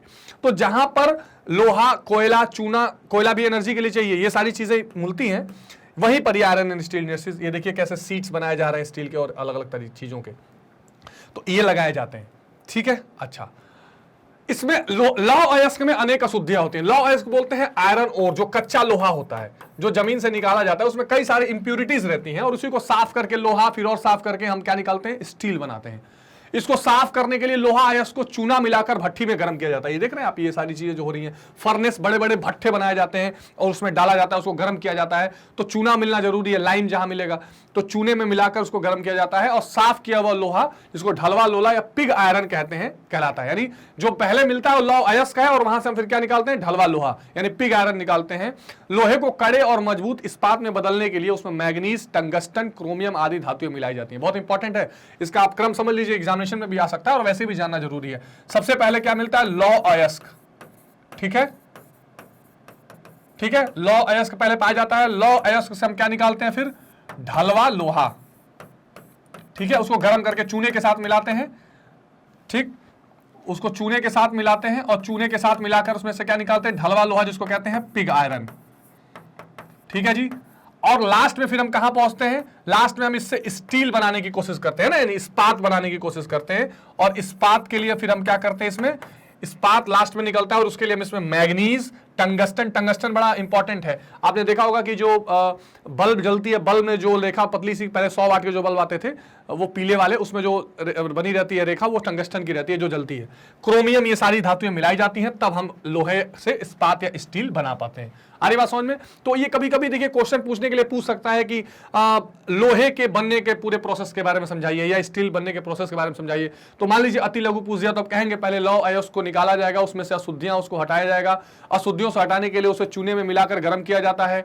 उसके बाद हम ढलवा लोहा प्राप्त करते हैं और ढलवा लोहा में कुछ मैग्नीज, टंगस्टन, क्रोमियम आदि मिलाकर स्टील या इस्पात बनाया जाता है। ठीक है। अब देखिए एक महत्वपूर्ण बात ये जो आपकी ज्योग्राफी के हिसाब से सबसे इंपॉर्टेंट है कि भाई इसका डिस्ट्रीब्यूशन क्या है, कहां कहां ये लौह और इस्पात उद्योग पाए जा रहे हैं, लोहा कहां कहां पाया जा रहा है। ठीक है, तो लोहा और इस्पात बनाने के जो प्रमुख आप देश देखेंगे, संयुक्त राज्य अमेरिका बहुत इंपॉर्टेंट है। खासकर इसका 2-3 क्षेत्र ऐसे हैं जैसे यंगस्टाउन, इसके अलावा जो जो अटलांटिक का जो कोस्टल एरिया है, यानी जो तटीय क्षेत्र है वहां, इसके अलावा वहां पर 5-6 झीलें एक साथ पाई जाती है, वहां पर अलाबामा का क्षेत्र, ये 4-5 ऐसे क्षेत्र हैं अमेरिका में जहां पर ये चीजें पाई जाती हैं। तो संयुक्त राज्य अमेरिका, ब्रिटेन, अभी मैं मैप में भी आपको जरूर दिखाऊंगा आपको मैं, पश्चिमी जर्मनी में खासकर जो रूर एरिया है, RUHR, रूर क्षेत्र, रूस, फ्रांस, चीन और जापान, ये ऐसे देश हैं जहां पर ये पाया जाता है। भारत भी इसमें शामिल है। यह सब देश मिलकर विश्व का 70% से भी अधिक लोहा और इस्पात उत्पन्न करते हैं। ठीक है, अन्य देशों में Italy, Czechoslovakia, Canada, Sweden, Australia, चीन, पोलैंड और भारत। और भारत इस्पात बहुत अच्छा, इस समय दुनिया भर में लगभग सेकंड जो है steel exporting country, manufacturing country बन गया भारत। तो इस्पात का इसमें बहुत भारत में इंपॉर्टेंट रोल है। भारत एक और बहुत इंपॉर्टेंट पैदा करता है खनिज, और वो है माइका। खैर वो खनिज है, यहां पर इस्पात की बात की जा रही है। तो ये सारे देश हैं जो प्रमुख रूप से इसमें शामिल है। इसको मैप में भी जरूर देखने की कोशिश करेंगे। अब पहले बात कर लेते हैं थोड़ा संयुक्त राज्य अमेरिका की। अब अमेरिका का अगर आप मैप देखें, ये मैंने कोस्टल एरिया थोड़ा ले रखा है, और इसमें जो अपलेशियन माउंटेन वाला इलाका है और ये जो अटलांटिक ओशियन है, आप जानते हैं कि अगर आप वैसे भी रफली देखें तो अगर ऐसा कुछ उत्तरी अमेरिका है, नीचे ऐसा दक्षिण अमेरिका है, तो इधर जो है ये प्रशांत महासागर है ना, यानी इधर जो है वो पैसिफिक ओशियन है, और इधर आपका अटलांटिक ओशियन दिखाई पड़ता है, अटलांटिक। तो ये जो अटलांटिक का तट है यहां पर काफी, और ये जो आप 4-5 ये झीलें देख रहे हैं, इसके आसपास भी ये पाया जाता है। ये झील जो है ये आसानी पैदा करती हैं ट्रांसपोर्टेशन में भी, और इसके अलावा यहां पर जो इनका फिजिकल स्थिति है वो भी इसमें मेंटेन में हेल्प करती है। तो उत्तरी अपलेशियन क्षेत्र, ये अपलेशियन क्षेत्र आप देख रहे हैं, यह क्षेत्र पश्चिमी पेंसिल्वेनिया तथा पूर्वी ओहियो में फैला हुआ है, ये राज्य है। अब देखिए ये जो सबसे इंपॉर्टेंट 2 जगह है, पिट्सबर्ग और यंगस्टाउन, यहाँ के लोहा इस्पात उद्योग के संसार में प्रसिद्ध केंद्र है। ये दोनों नाम आपको ध्यान रखने हैं। कभी कभी एमसीक्यूज में पूछ देता है कि ये कहां से उपस्थित हो, तो अमेरिका में, किस लिए, तो आयरन ओर के लिए, पिट्सबर्ग और यंगस्टाउन। पिट्सबर्ग यंगस्टाउन क्षेत्र में इस उद्योग की स्थापना के लिए कई कारण हैं, और वो क्या कारण है उन कारणों को भी हम देख लेंगे थोड़ा। तो एक तो जो ये देखिए, एक तो ये 6 जो द ग्रेट लेक्स जो है, सुपीरियर, ठीक है, मिशिगन, हॉरन, ओंटारियो और एरी, ये जो 3-5 बेसिकली ये जो झीलें हैं, ये झीलें बहुत महत्वपूर्ण क्षेत्र हैं, यहां पर ये चीजें पाई जाती हैं। तो पेंसिल्वेनिया कोयला क्षेत्र का उत्तम श्रेणी का कोयला प्राप्त होता है। अब जाहिर सी बात है, जब आपको भट्ठे चलाने हैं, जिस भट्ठे में वो आयरन और आपको शुद्ध करना है चूना मिला के, तो कोयला चाहिए ना, तो एक तो वहां कोयला मिल जाता है। निकटवर्ती सुपीरियर झील क्षेत्र से पर्याप्त मात्रा में लोहा मिल जाता है, ये देखिए, ये इस एरिया से आयरन मिल जाता है। पेंसिल्वेनिया बड़ा इंपॉर्टेंट है। एक मूवी भी है, अभी आपने कभी अगर देखी हो, एक पेंसिल्वेनिया रेलवे करके एक मूवी है, उसमें एक ट्रेन दिखाई देती है जो आउट ऑफ कंट्रोल हो जाती है, जरूर देखेंगे आप। इससे क्या होता है, थोड़ा कनेक्शन बनता है। निकटवर्ती सुपीरियर झील क्षेत्र से पर्याप्त मात्रा में लोहा मिल जाता है, ठीक है जी। बड़ी झील जो ग्रेट लेक्स हैं, सबसे जल परिवहन की सुविधा प्राप्त हो जाती है। अब ये जो झीलें हैं, इनसे एक जगह से दूसरे जगह चीजों को ले जाने के लिए जल परिवहन, क्योंकि वाटरवेज वहां विकसित है, भारत में भी इसीलिए वाटरवेज बनाने की बात चल रही है, ठीक है। पहला वाटरवेज की शुभारंभ भी किया गया। कमेंट सेक्शन में बताइए भारत का पहला वाटरवेज कहां पर है, चलिए बताइए, ठीक है। तो ये हो गया, यानी जल परिवहन भारत का पहला है, बताना आपको। उसके अलावा औद्योगिक दृष्टि से विकसित निकटवर्ती क्षेत्र, जिससे बाजार की सुविधा प्राप्त होती है। लीजिए, जो जो चाहिए, कच्चा माल, परिवहन, इसके अलावा बाजार, मैंने आपको शुरू में बताया था, जो उद्योगों के लिए चाहिए वो सारी चीजें इस क्षेत्र में पाई जाती है अमेरिका के। इसलिए आयरन एंड स्टील इंडस्ट्रीज वहां पर ज्यादा फेमस है, ज्यादा वहां पर स्टेब्लिश्ड है, ठीक है जी। कोयला वहां मिल जाता है, लोहा वहां मिल जाता है, परिवहन के लिए झीलें हैं, और बाजार भी वहां है, अमेरिका के राज्य हैं, तो वहां पर आसानी से ये इंडस्ट्रीज लग सकती हैं। पिट्सबर्ग और यंगस्टाउन की बात खास करके की जा रही है। अब बड़ी झीलों का क्षेत्र अगर देखें, तो यह क्षेत्र इरी, मिशिगन और सुपीरियर झीलों के सहारे फैला हुआ है। ये जो आप एरिया देख रहे हैं, ये बड़ी झीलों का क्षेत्र है, इरी, मिशिगन, सुपीरियर, ये बड़ी झीलों का क्षेत्र है, ठीक है। इस क्षेत्र की उन्नति का मुख्य कारण क्या है, सस्ते जल परिवहन की सुविधा सबसे इंपॉर्टेंट है। जो यहां पर एक कह सकते हैं कि चीप वाटरवेज, वाटर ट्रांसपोर्टेशन मौजूद है, इसलिए सारा काम आसान हो जाता है। इसीलिए भारत भी प्रयास कर रहा है कि कई तरह के जल परिवहन मार्गों को विकसित किया गया है। जैसे अभी मैंने आपको पूछा, भी बता ही देते हूं, जो हल्दिया से इलाहाबाद या प्रयागराज तक का वाटरवेज वन है, वो उसको डेवलप करने की कोशिश की गई है। अब देखिए कुछ और जगह जो अमेरिका में है, शिकागो, गैरी, मिलावाकी, डिट्रॉयट, टोल्डो, हुलूथ, क्वींसलैंड, इस क्षेत्र के लोहा इस्पात उद्योग प्रसिद्ध केंद्र हैं, इसको आप ध्यान रखेंगे। यानी एक तरफ आपने देखा कि अमेरिका का अटलांटिक सहारा वाला एरिया, दूसरी तरफ भी एरियाज हैं, तो ये महत्वपूर्ण क्षेत्र है अमेरिका के। चूंकि आपके एनसीईआरटीज में भी इसकी चर्चा की गई है और अन्य किताबों में भी इसकी चर्चा की गई है। अमेरिका पर क्वेश्चन भी आया है, जो इस कुछ स्टेट्स बोर्ड हैं, यूपी बोर्ड वगैरह, इसमें तो विस्तृत क्वेश्चन पूछे गए हैं, तो मैंने जानबूझकर ये आपको जरूर इंक्लूड किया है ताकि आप इन चीजों को ठीक से समझ लें। अटलांटिक तट क्षेत्र देखिए, ये पूरा उत्तरी अमेरिका का ये पूरा लगभग मैप है ना, और उत्तरी अमेरिका में जो ये एरिया जो है, ये अटलांटिक तट क्षेत्र, यानी इधर अटलांटिक ओशियन है और उसके तट पर जो एरियाज हैं, ये सारे क्या हैं, हाँ, मैसाचुसेट्स और स्पेरोपाइन तक फैला हुआ है, तो ये एरियाज आप देख सकते हैं जहां पर वहां आयरन ओर पाया जाता है। ठीक है, तो इतना मैंने डिटेल में आपको बता दिया जिससे आप एक इमेजिनेशन या इसको आप क्या कर सकते हैं कि आप विजुअलाइज कर सकें कि किस एरिया में ज्यादा ये पाया जा रहा है। इसमें अलाबामा का एरिया है, वहां भी काफी इंपॉर्टेंट चीजें पाई जाती हैं, उसकी भी चर्चा करेंगे। ठीक है, आई गया अलाबामा क्षेत्र। अब देखिए इसमें ये जो एरिया है ना, यहां पर इस एरिया के आसपास जिसका मैप कुछ ऐसा दिखता है, ये है अलाबामा का, ये अमेरिका का राज्य, ठीक है, अलाबामा। तो इस अलाबामा क्षेत्र में भी क्या हुआ है, लोहा, कोयला और चूना प्रचुर मात्रा में मिलता है। यहां पर जो बर्मिंगम है ये सबसे बड़ा केंद्र है। अच्छा, इन केंद्रों में San Francisco, Denver, Pueblo, Tucson, Los Angeles, ये सारे क्या हैं, ऐसे मुख्य शहर हैं जहां आयरन एंड स्टील इंडस्ट्रीज ठीक से पाई जाती हैं। देखिए आपको एक एक नाम नहीं रटने हैं, बट आपको ध्यान में होना चाहिए। एग्जाम में आप बैठे ना तो सुना सुना सा लगे, सूना सूना ना लगे, ठीक है, इसलिए सारी चीजें पता होनी चाहिए।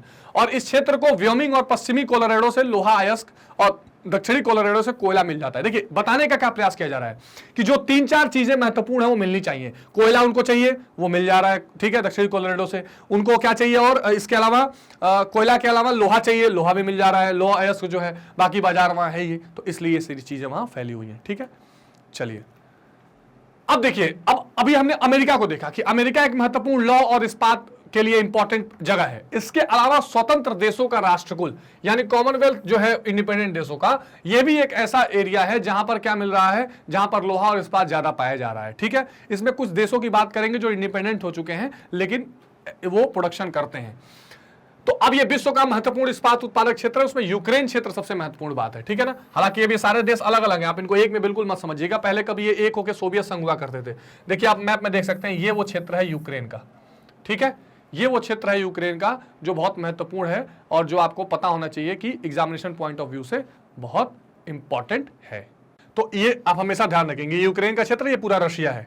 अब आइए देखते हैं, तो वह रूस के लोहे और इस्पात उद्योग का सबसे महत्वपूर्ण क्षेत्र है। ठीक है, ये मैं राष्ट्रकुल वालों को लेकर चल रहा हूं कि जब अगर एक साथ इनका प्रोडक्शन होता था, अभी वो अलग है लेकिन है वो एरिया लोहे और इस्पात में। यह काला सागर और ओ सागर के तटवर्ती भाग में स्थित है, बिल्कुल ब्लैक सी है, तो आप देख सकते हैं। लेकिन एक चीज आपको मैं फिर बता देता हूं कि अब यूक्रेन और रशिया का अलग अलग पार्ट है, लेकिन ये राष्ट्रकुल के तौर पर काम करते थे, तो भी आयरन स्टील के महत्वपूर्ण स्रोत बने हुए थे। समस्त देश का 50% ढलवा लोहा और इस्पात उत्पन्न करता है।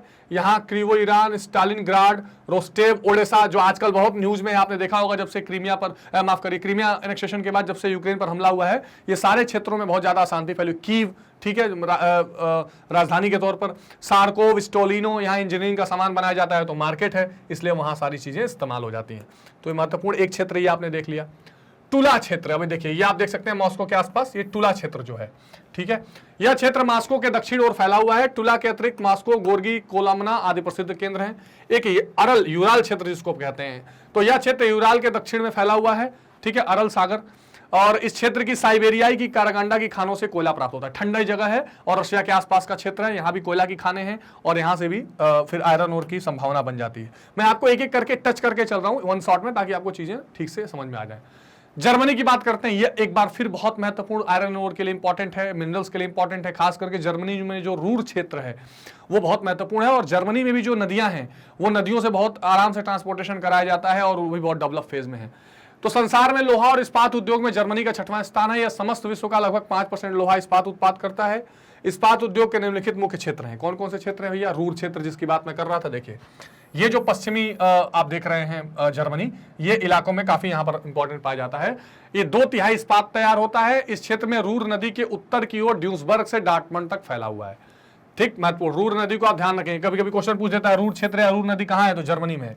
इस क्षेत्र को कोयले की प्रचुरता, लोहा प्राप्ति की सरलता और सस्ते जलमार्गों की सुविधा प्राप्त है। अभी मैंने आपको बताया कि जलमार्ग वहां भी सस्ते हैं, वहां भी नदियों से आसानी से ट्रांसपोर्टेशन हो जाता है, कोयला भी मिल जाता है, लोहा भी मिल जाता है, बस और क्या चाहिए, मार्केट है ही।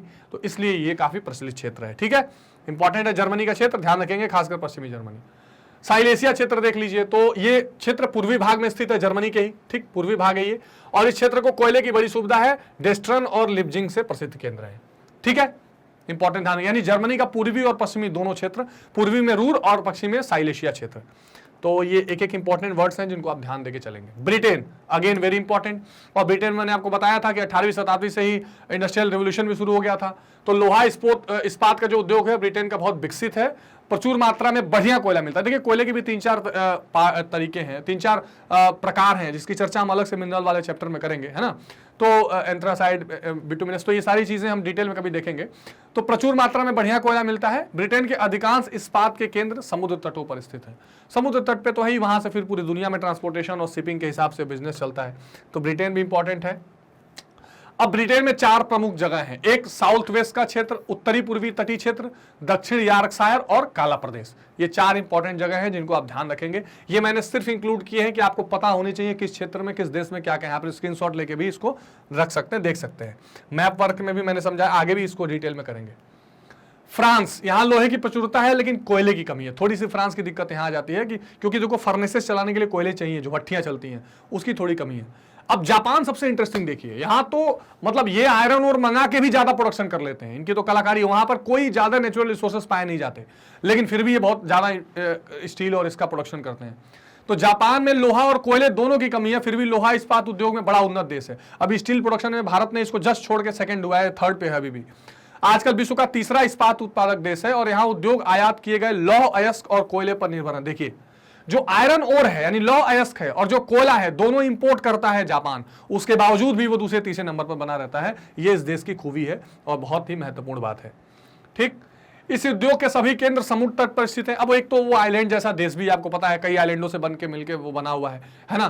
तो उसको तो वैसे भी समुद्र तट पे सारी चीजें हैं और वो समुद्री मार्ग से ही सारा व्यापार अपने दुनिया के करता है। ठीक, तो लोहा अयस्क ऑस्ट्रेलिया, पेरू, ब्राजील, कनाडा, लगभग पूरी दुनिया से आयात करता है। उसके बाद भाई बात आती है चीन की। तो चीन विश्व का प्रथम बड़ा लौह इस्पात उत्पादक देश है। कोयले के विशाल भंडार, सस्ते श्रमिक और घरेलू बाजार के कारण यहाँ उद्योग उन्नत हुआ है। तो चीन के बारे में तो कुछ समझने की जरूरत है नहीं। वहां पर देखिए पॉपुलेशन है तो लेबर मिल जाएगी, मार्केट भी बड़ी है और वहां पर प्राकृतिक संपदाएं भी, यानी आयरन और वहां पर कोयला दोनों मिल जाता है इसलिए, और ग्रीन हाउस गैस का एमिशन भी बहुत ज्यादा ये करता है, आपको पता ही है। इसके बाद आता है नंबर भारत का। हालांकि चीन और भारत पहले और दूसरे पायदान पे है, लेकिन लगभग चीन और भारत में 150 का अंतर, मतलब इसमें जो टोटल प्रोडक्शन है आयरन स्टील का, इसमें अंतर बहुत ज्यादा है ना। तो लेकिन दूसरे नंबर पर भारत है। और लोहा और कोयले की सुलभता भारत में भी होती है, लेकिन यहाँ का जो कोयला हमारे भारत का है बहुत कम मात्रा में बढ़िया कोयला है। कोयले की क्वालिटी यहाँ भी थोड़ी लो क्वालिटी की है और विशाल घरेलू बाजार, इसमें कोई समस्या नहीं है। परिवहन की सुविधाओं के कारण यहाँ उद्योग उन्नत हुआ है। तो ये हमारे प्यारे भारत की कहानी है। ठीक है, यह उद्योग झारखंड में खासकर जमशेदपुर, बोकारो, एक छोटा नागपुर जो प्लेट्यू है, ठीक है, छोटा Nagpur plateau, gangs of Wasseypur आपने देखा है, ठीक है, उस एरिया की कहानी है। तो जमशेदपुर, बोकारो, ठीक, ये झारखंड में है। ओडिशा में राउरकेला, ठीक है। राउरकेला का बड़ा इंटरेस्टिंग, राउरकेला का मतलब होता है, ये केला का मतलब है विलेज, राउर मतलब आपका विलेज, अपना, ठीक है, वहां पे एक भाषा चलती है, तो एक जगह है। पश्चिम बंगाल में दुर्गापुर, होरापुर, कुल्टी, ठीक है, महत्वपूर्ण जगह पे है। भिलाई और कर्नाटक में भद्रावती, तो भिलाई तो छत्तीसगढ़ में भी मिलता है और कर्नाटक में भद्रावती। ये ऐसे जगह हैं भारत में, ठीक है। अगर आप उसको मैप पर भी देखना चाहें, आगे मैं मैप पर भी आपको दिखा देता हूं जरूर, ठीक है। देखिए मैप में आप देख सकते हैं, ये जो सारा इलाका है लगभग छोटा नागपुर का इलाका है, और सिंहभूम, ये आप पश्चिम बंगाल का इलाका देख सकते हैं, छत्तीसगढ़, उड़ीसा का इलाका राउरकेला वाला, ठीक है, ये आंध्रा का आप देख सकते हैं, ठीक है। इसके अलावा ये आप देख सकते हैं कर्नाटका का पूरा इलाका, ये तमिलनाडु है ना, सेलम जो है, सेलम तमिलनाडु में, विजयनगर, भद्रावती कर्नाटका आप देख सकते हैं, राउरकेला की बात अभी मैंने की उड़ीसा में, है ना, दुर्गापुर वेस्ट बंगाल में, ये जमशेदपुर आप देख सकते हैं। तो ये वो महत्वपूर्ण जगह हैं जो भारत में आयरन एंड स्टील के लिए बहुत महत्वपूर्ण है और प्यारे भारत में ये सारी चीजें पाई। भिलाई छत्तीसगढ़ मैंने आपको बताया था अभी, ठीक है। तो ये महत्वपूर्ण जगह हैं जहाँ मिनरल्स और आयरन और स्टील इंडस्ट्रीज जो है डेवलप हो रही हैं। यहाँ कोयला भी मिलता है, लौह अयस्क भी मिलता है, इसलिए क्या होता है ये इंडस्ट्रीज डेवलप हो पाई हैं, ठीक है। तो ये इंडस्ट्रियल जगह है जिसको आपको ध्यान रखना है। खास करके Tata iron and steel company सबसे पहले शुरुआत हुई 1907 में, जब अंग्रेजों के जमाने में, जमशेदपुर से, टिस्को जिसको कहते हैं, ठीक है, टिस्को 1907, ठीक है। उसके बाद ये सारी कहानी चलती आ रही है। चलिए आगे देखते हैं। अब देखिए ये तो थी बृहद उद्योगों में आयरन एंड स्टील कंपनी की कहानी। अब कहानी है कि सूती वस्त्रों की, जिसको कहते हैं कॉटन इंडस्ट्रीज, ठीक है, कॉटन टेक्सटाइल इंडस्ट्रीज। अब देखिए कॉटन इंडस्ट्रीज दुनिया में कई ऐसे देश हैं जो ज्यादा वहां पर डेवलपमेंट होता है, वहां पर प्रोडक्शन होता है, वो फ्लरिश्ड हैं, लेकिन भारत में इससे पीछे नहीं है। भारत, एशिया में अगर बात करें तो भारत, पाकिस्तान, थोड़ा बहुत बांग्लादेश, इसके अलावा चीन, ठीक है, ये ऐसे देश है जो कॉटन इंडस्ट्रीज को ज्यादा डेवलप या ज्यादा प्रमोट करते हैं। इसके अलावा इंग्लैंड वगैरह में तो बहुत पहले से चली आ रही है, और इंग्लैंड की जो औद्योगिक क्रांति शुरू हुई उसका आधार ही कॉटन था, और भारत से कॉटन का निर्यात किया जाता था, अमेरिका से कॉटन का निर्यात किया जाता था इंग्लैंड के लिए, और वहां पर जाके फिर वो कच्चे माल को कपड़ों में बदलकर इन देशों में बेचा करते थे। ठीक है, और धीरे धीरे यहां भी उसको डेवलप किया गया। भारत और खास करके जो इंग्लैंड का मैनचेस्टर शहर है वो कॉटन के लिए बहुत ज्यादा फेमस हुआ। भारत में भी कुछ ऐसे शहर हैं जिनको मैनचेस्टर की तुलना दी गई, जैसे भारत में अहमदाबाद को भारत का मैनचेस्टर कहा गया, उत्तर प्रदेश में कानपुर को यूपी का मैनचेस्टर कहा गया। तो ये ऐसे ऐसे भी जगह है। तो सूती वस्त्रों का सर्वप्रथम प्रचलन भारत में हुआ, उसके बाद अन्य देशों में प्रचार हुआ। आधुनिक ढंग से वस्त्र मशीनों से बनाने का कार्य ब्रिटेन में 18वीं शताब्दी में प्रारंभ हुआ। अभी हमने बताया ना, वहां पर क्या है, पावर लूम की उस समय कई सारी चीजें डेवलप हो रही थी इंग्लैंड में। स्पिनी जेनी का आविष्कार हुआ था, पावर लूम का इस्तेमाल होने लगा हथकरघा को छोड़ के। तो यहां से वो क्या करते थे, सारे कॉटन को उठा के अपने देश ले जाते थे, और उठा के ले जाने के बाद उनको मशीनों में इस्तेमाल करके और नए नए कपड़े बनाते थे। तब से यह उद्योग निरंतर उन्नति की ओर अग्रसर है और आज विश्व भर में फैला हुआ है। ठीक, सूती उद्योग की ये कहानी देख सकते हैं, ये कॉटन के फूल हैं, कॉटन का प्रोडक्शन किया गया है और कैसे इससे सूत बना के फिर इससे कपड़े बनाए जाते हैं। ये कॉटन भी इसके लिए कई सारे कंडीशन इन्वायरमेंट होने चाहिए, जैसे काले सॉइल यानी ब्लैक सॉइल में ये होता है, फ्रॉस्ट यानी शीत मुक्त उसको 100 दिन चाहिए कम से कम डेवलप रहने के लिए। तो ये क्वालिटी जिसमें रहती है जो बड़ी महत्वपूर्ण है। उत्पादक देश कौन कौन से हैं, तो यद्यपि आज सूती वस्त्र उद्योग विश्व में अमेरिका, रूस, ब्रिटेन में प्रचलित है, परंतु संयुक्त राज्य अमेरिका, रूस, ब्रिटेन, भारत और जापान इस उद्योग में बहुत बड़े चढ़े हैं। ये तो बहुत महत्वपूर्ण है। ठीक है, चलिए अब ब्रिटेन के सूती वस्त्र उद्योग को देखते हैं कि ब्रिटेन में सूती वस्त्र उद्योग किस तरह चल रहा है। तो ये क्योंकि ब्रिटेन में देख रहे हैं क्योंकि पहली बार मैकेनाइज तरीके से सूती वस्त्र का उद्योग को फ्लरिश करना और मशीनों के सहारे सूती या कॉटन का या कपास का इस्तेमाल करके कपड़े बनाना, ये काम पहले ब्रिटेन ने ही शुरू किया। तो ब्रिटेन आधुनिक सूती वस्त्र उद्योग का जन्म स्थान है। मैंने आपको अभी बताया, लंबे समय तक विश्व में यह सूती वस्त्र का सिरमौर बना रहा और प्रमुख केंद्र लंकाशायर, ठीक, और समस्त देश का लगभग 90% करघे केंद्रित हैं, जो यहाँ पे लूम्स, करघों को कहते हैं लूम्स, ये सारे चीजें वहां पर ज्यादातर केंद्रित हैं, और वहां मैनचेस्टर महत्वपूर्ण है। ठीक है, अब लंकाशायर में सूती वस्त्र उद्योग के केंद्रित होने के क्या क्या कारण है देख लीजिए। एक तो समशीतोष्ण और आर्द्र जलवायु, यानी बहुत ज्यादा वेट जलवायु नहीं है, बहुत गीली जलवायु नहीं है कि बार बार बारिश होती रहे। तो एक तो ये वहां की जलवायु जो है बहुत महत्वपूर्ण है। श्रमिकों में वस्त्र बुनने की पैतृक कुशलता, ये बड़ी इंपॉर्टेंट है। अगर आप इतिहास 9th-10th में भी देखें तो आप पाएंगे कि कैसे पहले गांव में, कंट्री साइड्स में, गांव में जो वीवर्स होते थे, जो बुनकर होते थे, वो परिवारों घरों में बुना करते थे, उनको ले जाकर शहरों में बसाया गया और तब से प्रचलित आता है उनको ये काम करने के लिए। शक्ति के लिए कोयले की प्रचुरता, बिल्कुल कोयला वहां आसानी से मिल जाता है। मैनचेस्टर शिप नहर जिसकी मैं बात कर रहा था, शिप कैनाल जो है, परिवहन उससे हो जाता है। इस प्रदेश में रासायनिक उद्योग और सूती वस्त्र उद्योग बनाने के कारखाने हैं, जिससे आवश्यक रंग और रसायन यंत्र सुविधा से प्राप्त हो जाते हैं। बहुत महत्वपूर्ण बात। इसी शहर में केमिकल्स हैं, जिन केमिकल्स की जरूरत पड़ती है कपड़ों में डालने के लिए, मशीनों की जो जरूरत पड़ती है वो मशीनों की भी कारखाने हैं। परिवहन के लिए मैनचेस्टर जो कैनाल है वो वहां पर मौजूद है, लेबर वहां पर मौजूद है, कोयला वहां पर मौजूद है। वो सारी चीजें जो स्थानीयकरण के लिए महत्वपूर्ण है उद्योगों की, वो यहां पर पाई जाती हैं, इसलिए ये चीज यहां पर चल रही है। दूसरा महत्वपूर्ण जगह सूती के लिए जो है वो जापान। तो विश्व में सूती वस्त्र उत्पादक देशों में जापान का विशिष्ट स्थान है। तो जापान में मैंने आपको पहले बताया था कि कोयले की कमी है, लेकिन फिर भी वो क्या होता है, बाहर से मंगा कर क्या कर लेता है, वो अपना काम चला लेता है, उद्योग को प्रगति हुई। क्योंकि देखिए आयरन स्टील इंडस्ट्रीज में भी ऊर्जा के लिए कोयला चाहिए था, सूती वस्त्र में भी चाहिए था, कोयले की बहुत भारी डिमांड है। अब ओसाका जो है, ओसाका को तो वहां का मैनचेस्टर भी कहा जाता है, ओसाका, कोबे, टोक्यो जो वहां की राजधानी है सॉरी, नागोया यहाँ का सूती वस्त्र के प्रमुख केंद्र हैं। ओसाका जापान का मैनचेस्टर कहलाता है, अभी मैंने बताया। और जो पूरा वर्ल्ड का एक्सपोर्ट है उसमें से 20% एक्सपोर्ट कहां से जाता है, चीन, जापान से जाता है। अब सोचिए इस देश की मानता, रॉ मटेरियल नहीं पाई जा रही है वहां पर, है नहीं कॉटन, खास करके वहां पे कोयला भी नहीं है, कॉटन थोड़ा बहुत होगा भी, लेकिन उसके बावजूद भी वो क्या कर रहे हैं, प्रोसेसिंग में इतना आगे हैं कि वो इसको कर लेते हैं। तो ओसाका शहर यहाँ का इंपॉर्टेंट है, ध्यान रखेंगे सूती वस्त्रों के लिए। अब जापान में क्यों ये चीजें पाई जा रही है, क्यों वहां पर इंडस्ट्रीज मिल रही हैं, तो यहाँ की समशीतोष्ण और नम जलवायु ये इंपॉर्टेंट है और परिश्रम करने के अनुकूल है, यानी लोग इसमें थकते कम है। यहाँ सस्ती जल विद्युत शक्ति प्राप्त है, यानी जो पानी से बनने वाली बिजली है वो बिजली यहाँ पे चीप है। कोयला चीन और मंचूरिया से मंगाया जाता है तो कोयला मिल जाता है। श्रमिक सस्ते, परिश्रमी और कुशल है। स्किल्ड लेबर अगर कहीं दुनिया में सबसे अधिक है, मात्रा की बात की जाए अगर परसेंटेज वाइज, तो वो जापान में पाए जाते हैं। ठीक है, स्किल्ड लेबर। कारखानों में नवीन और उत्तम ढंग के यंत्र लगे हैं, technically they are very sound. तो टेक्नोलॉजी उनके यहाँ की बहुत मजबूत है, इसलिए भी क्या होता है वहां पर जो कॉटन इंडस्ट्रीज हैं, जो सूती वस्त्र के उद्योग हैं, वो तेजी से विकसित हैं और फैले हुए हैं। ठीक है, इसके बाद सूती वस्त्र में बात आती है संयुक्त राज्य अमेरिका यानी यूएसए के। ठीक है, तो यूएसए में जाहिर सी बात है, आप देख सकते हैं यूएसए की ये पूरा मानचित्र है। ठीक है, अब इसकी अगर आप बात करें तो वहां इस उद्योग की स्थापना न्यू इंग्लैंड, पेंसिल्वेनिया, वही पेंसिल्वेनिया जिसकी हम बात कर रहे थे, न्यूयॉर्क, मैरीलैंड, उत्तरी और दक्षिणी कैरोलिना, अलाबामा यहां भी है। ठीक है, यह अलाबामा का क्षेत्र है, और जॉर्जिया राज्यों में हुई है। इस उद्योग की उन्नति पूंजी, कच्चे माल की प्रचुरता, कोयले और सस्ती जल विद्युत शक्ति, वही देखो, यही आपको पकड़ना है। कुछ 3-4 ऐसे पॉइंट्स हैं जो हर शहर, हर जगहों के लिए कॉमन रहेंगे। जैसे अगर मान लीजिए ये बात की जाए कि कहाँ यहाँ ये इंडस्ट्रीज क्यों पाई जा रही हैं, तो 2-4 चीजें आप ध्यान रखेंगे। उस इंडस्ट्रीज का जो कच्चा माल होगा वहां मिल रहा होगा, ऊर्जा के लिए कोयला और बिजली या विद्युत परियोजनाएं मिल रही होंगी, वहां पे ट्रांसपोर्टेशन आसानी से मिल रहा होगा और बाजार मिल रहा होगा।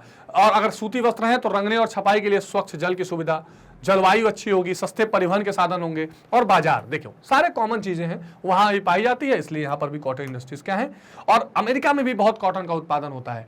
आपको अगर ध्यान होगा तो जब भारत से कॉटन निर्यात किया जा रहा था इंग्लैंड में 18वीं शताब्दी के आसपास और 19वीं शताब्दी में, तो 1861 में गृह युद्ध छुड़ गया था अमेरिका में, और इस सिविल वॉर या गृह युद्ध की वजह से अमेरिका से कॉटन जाना इंग्लैंड बंद हो गया था, जिसके कारण भारत में भारी मांग कॉटन की हो गई थी और यहां से कॉटन जाने लगा, यहां के व्यापारी मालामाल भी होने शुरू हुए। फिर अचानक सारे मामले वहां समाप्त हो गए, तो यहां से कॉटन की डिमांड घट गई, तो यहां लोगों को बहुत नुकसान हुआ।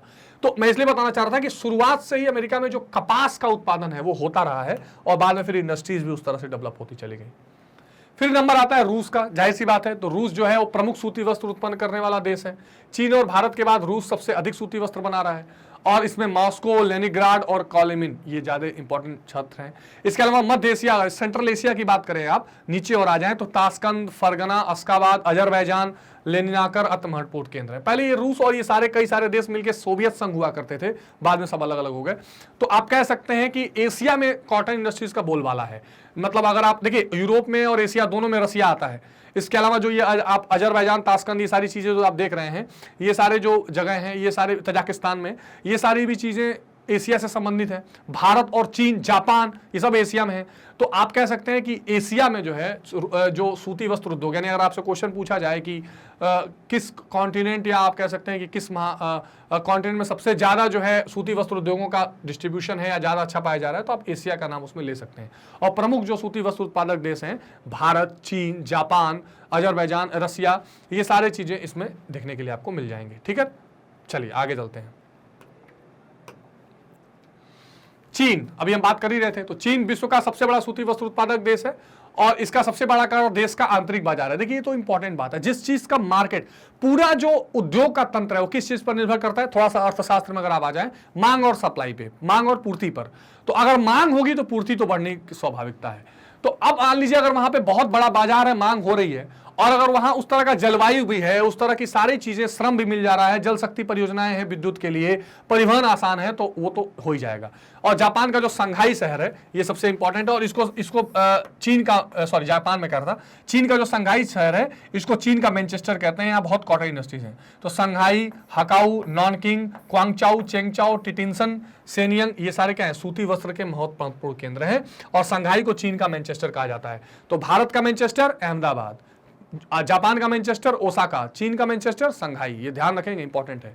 ठीक है, चलिए, और देखो मैं ये जो इसके कारण होंगे बसने के इंडस्ट्रीज के, वो 3-4 कॉमन फैक्टर होंगे, श्रम, कच्चा माल, बाजार, विद्युत योजनाएं, परिवहन, 4-5 चीजें याद रखिए, आपको हर जगह चिपका देना है उसको किसी भी एग्जामिनेशन में। ठीक है, चलिए आगे देखते हैं। अब भारत की बात कर लेते हैं। तो अपने प्यारे भारत में भी सूती वस्त्र उद्योग बहुत फेमस है, और खास करके जो गुजरात का इलाका है, उस महाराष्ट्र का इलाका, गुजरात का कपास की खेती वहाँ अच्छी होती है। तो विश्व में सूती वस्त्र उत्पन्न करने में भारत का दूसरा स्थान है। ये महाराष्ट्र, गुजरात, पश्चिम बंगाल, उत्तर प्रदेश, मध्य प्रदेश और तमिलनाडु राज्यों में स्थित है। ठीक है, तमिलनाडु में भी बहुत अच्छा काम किया जाता है टेक्सटाइल के मामले में। ठीक है, तो ये आप बिल्कुल ध्यान रखेंगे। कांजीवरम साड़ियाँ वगैरह के बारे में आपने सुना होगा। महाराष्ट्र में मुंबई, नागपुर, सोलापुर, गुजरात में अहमदाबाद, सूरत और बड़ोदरा, उत्तर प्रदेश में कानपुर, मैंने बताया था कानपुर उत्तर प्रदेश का मैनचेस्टर है, बंगाल में कोलकाता, तमिलनाडु में कोयम्बटूर, ये बहुत महत्वपूर्ण है, कोयम्बटूर में भी बहुत अच्छा, और मदुरई, मदुरई में खास करके, और यहाँ भी साड़ियों का बहुत काम होता है। चेन्नई, कर्नाटक में बेंगलुरु इस उद्योग के प्रमुख केंद्र हैं। तो ये भारत के वो क्षेत्र हैं जिसको आपको ध्यान रखना है। इंदौर और उज्जैन मध्य प्रदेश में है, ठीक है। तो इन क्षेत्रों को आपको बिल्कुल ठीक से ध्यान रखना है जो भारत में आपको कॉटन उद्योग में बताने हैं, ठीक है। कोई समस्या नहीं आनी चाहिए। फिर मैं रिवाइज करा दे रहा हूं भारत के लिए। तो भारत में 3-4 स्टेट प्रमुख हैं, महाराष्ट्र, उत्तर प्रदेश, ठीक है, तमिलनाडु और मध्य प्रदेश। तो अगर आप महाराष्ट्र की बात करें तो मुंबई, नागपुर, सोलापुर। गुजरात की बात करें तो अहमदाबाद और सूरत। सूरत में सबसे पहले अंग्रेजों ने काम करना शुरू कर दिया था इस पर। वडोदरा। उत्तर प्रदेश में कानपुर और आगरा, आगरा भी इंपॉर्टेंट है।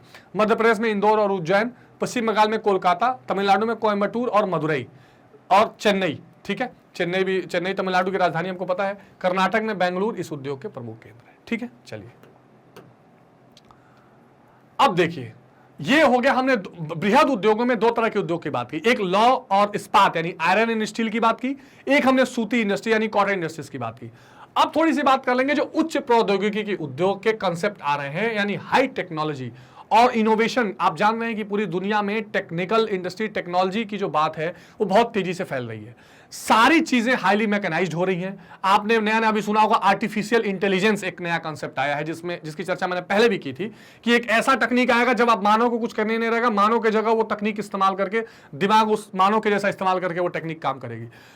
इसके अलावा सॉफ्टवेयर इंडस्ट्रीज आप देख रहे हैं, टेलीकम्युनिकेशन देख रहे हैं। तो इस तरह के ये जो पूरा कंसेप्ट पूरी दुनिया में चल रहा है, ये क्या हो रहा है, हाई टेक्नोलॉजी इंडस्ट्रीज के कंसेप्ट चल रहा है। और इसमें क्या बात की जा रही है, तो उच्च प्रौद्योगिकी में नवीन निर्माण क्रियाओं में प्रयुक्त की जाती है। इनमें उत्पादन, शोध और विकास के प्रयोग की सहायता से उन्नत वैज्ञानिकों और इंजीनियरों द्वारा किया जाता है। जाहिर सी बात है, तो जो बड़े बड़े टेक्निकली साउंड साइंटिस्ट हैं, इसके अलावा जो इंजीनियर्स हैं, वो इसमें ज्यादातर अपनी रुचि दिखाते हैं और काम कर रहे हैं।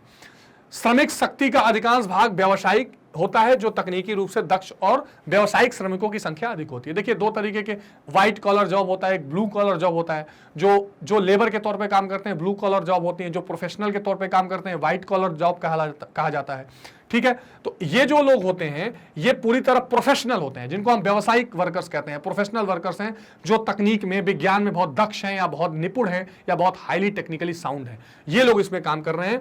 वे श्रमिक जो वास्तविक उत्पादन में संलग्न होते हैं उन्हें ब्लू कॉलर श्रमिक कहा जाता है। और जो लोग नीचे, ये लोग क्या करते हैं, शोध करेंगे, टेक्निकली अपना कह सकते हैं ना कि नए नए चीजों की तकनीकों में नए नए प्रयोग करेंगे। लेकिन जो प्रोडक्शन में काम करते हैं एज अ लेबर वर्कर, वो ब्लू कॉलर होते हैं और ये लोग व्हाइट कॉलर होते हैं। तो ये आजकल बहुत कंसेप्ट चल रहा है। उच्च प्रौद्योगिकी के अंतर्गत कंप्यूटर आधारित डिजाइन, धातु पिघलाने और शोधन के इलेक्ट्रॉनिक नियंत्रण मुख्य कार्य है। इंपॉर्टेंट है, क्लियरिंग वाली बात। आज आप देखिए बैंकिंग इंडस्ट्रीज हो, पूरा सॉफ्टवेयर और कंप्यूटर पे चल रही है। कोई भी इंडस्ट्री आप उठा के देख लीजिए, यहां तक कि इलेक्शंस भी टेक्निकली चीजों से कराए जा रहे हैं।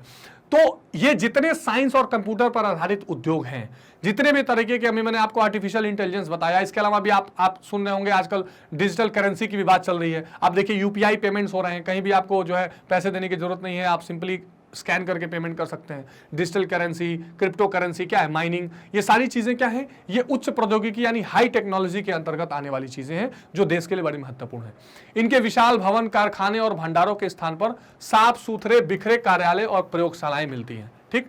ये प्रादेशिक, संक्रेदित, आत्मनिर्भर और विशिष्टता लिए हुए हैं और नियोजित पार्क इन्हीं का परिणाम है। इनको क्या किया जाता है, एक प्लांट पार्क बना दिया जाता है, प्लांट एक कम्युनिटी बना दी जाती है, वहां पर ये काम चलता रहता है। जैसे आपने सुना होगा ना, आईटी पार्क की बात की जाती है कई बार।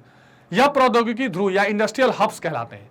आप देखिए हर शहर के पास एक इंडस्ट्रियल एरिया बना दिया जाता है। उस इंडस्ट्रियल एरियाज में या software area, software park, IT park, उसमें क्या होता है, केवल इसी तरह की इंडस्ट्रीज रहेंगी, है ना। आजकल अक्सर शहरों के एक्सटेंशन बना दिए जाते हैं और वहां पर इंडस्ट्रीज एरिया बसा दी जाती है। तो ये बड़े बड़े इंडस्ट्रीज वहीं के पार्क होते हैं। अब जैसे अगर दुनिया भर की बात करें तो सैन फ्रांसिस्को, इसके पास सिलिकॉन घाटी जो है, सिलिकॉन वैली, जहां पर आप देखिए सॉफ्टवेयर का पूरा काम होता है और उसमें इंडियंस भरे हुए हैं। माइक्रोसॉफ्ट वगैरह का नाम आपने सुना होगा। भारत का सिलिकॉन वैली बेंगलोर को कहा जाता है क्योंकि यहां पर आईटी का काम पूरा तेजी से होता है ना। कर्नाटक में बेंगलुरु, अभी मैंने इसकी बात की। ये सब क्या है, इंडस्ट्रियल हब्स हैं और खास करके उच्च प्रौद्योगिकी या हाई टेक्नोलॉजी वाले उद्योग हैं जो बहुत महत्वपूर्ण है। और ये देखिए, ये आज के जमाने में ये क्वेश्चन पूछा भी जाता है, एक तो इंडस्ट्रियल हब्स या प्रौद्योगिकी ध्रुव किसे कहते हैं, ये आप इससे क्या समझते हैं, उदाहरण पूछता है। और आज के जमाने में क्योंकि टेक्नोलॉजी का बहुत इंपॉर्टेंट रोल है, ये वाला जो कंसेप्ट है ये बहुत यूजफुल है और बहुत चांसेस हैं कि इस पर क्वेश्चन ज्यादा से ज्यादा आए, क्योंकि जो ज्यादा कंटेम्प्रेरी और ज्यादा बर्निंग इश्यूज रहते हैं उसको ज्यादा पूछा जाता है। आप आज के जमाने में कोई भी एरिया में देख लें तो नए नए टेक्नोलॉजी का इस्तेमाल करके नई नई चीजें बनाई जा रही हैं। तो ये इससे रिलेटेड कंसेप्ट था, इसको भी आपने ध्यान रखना है।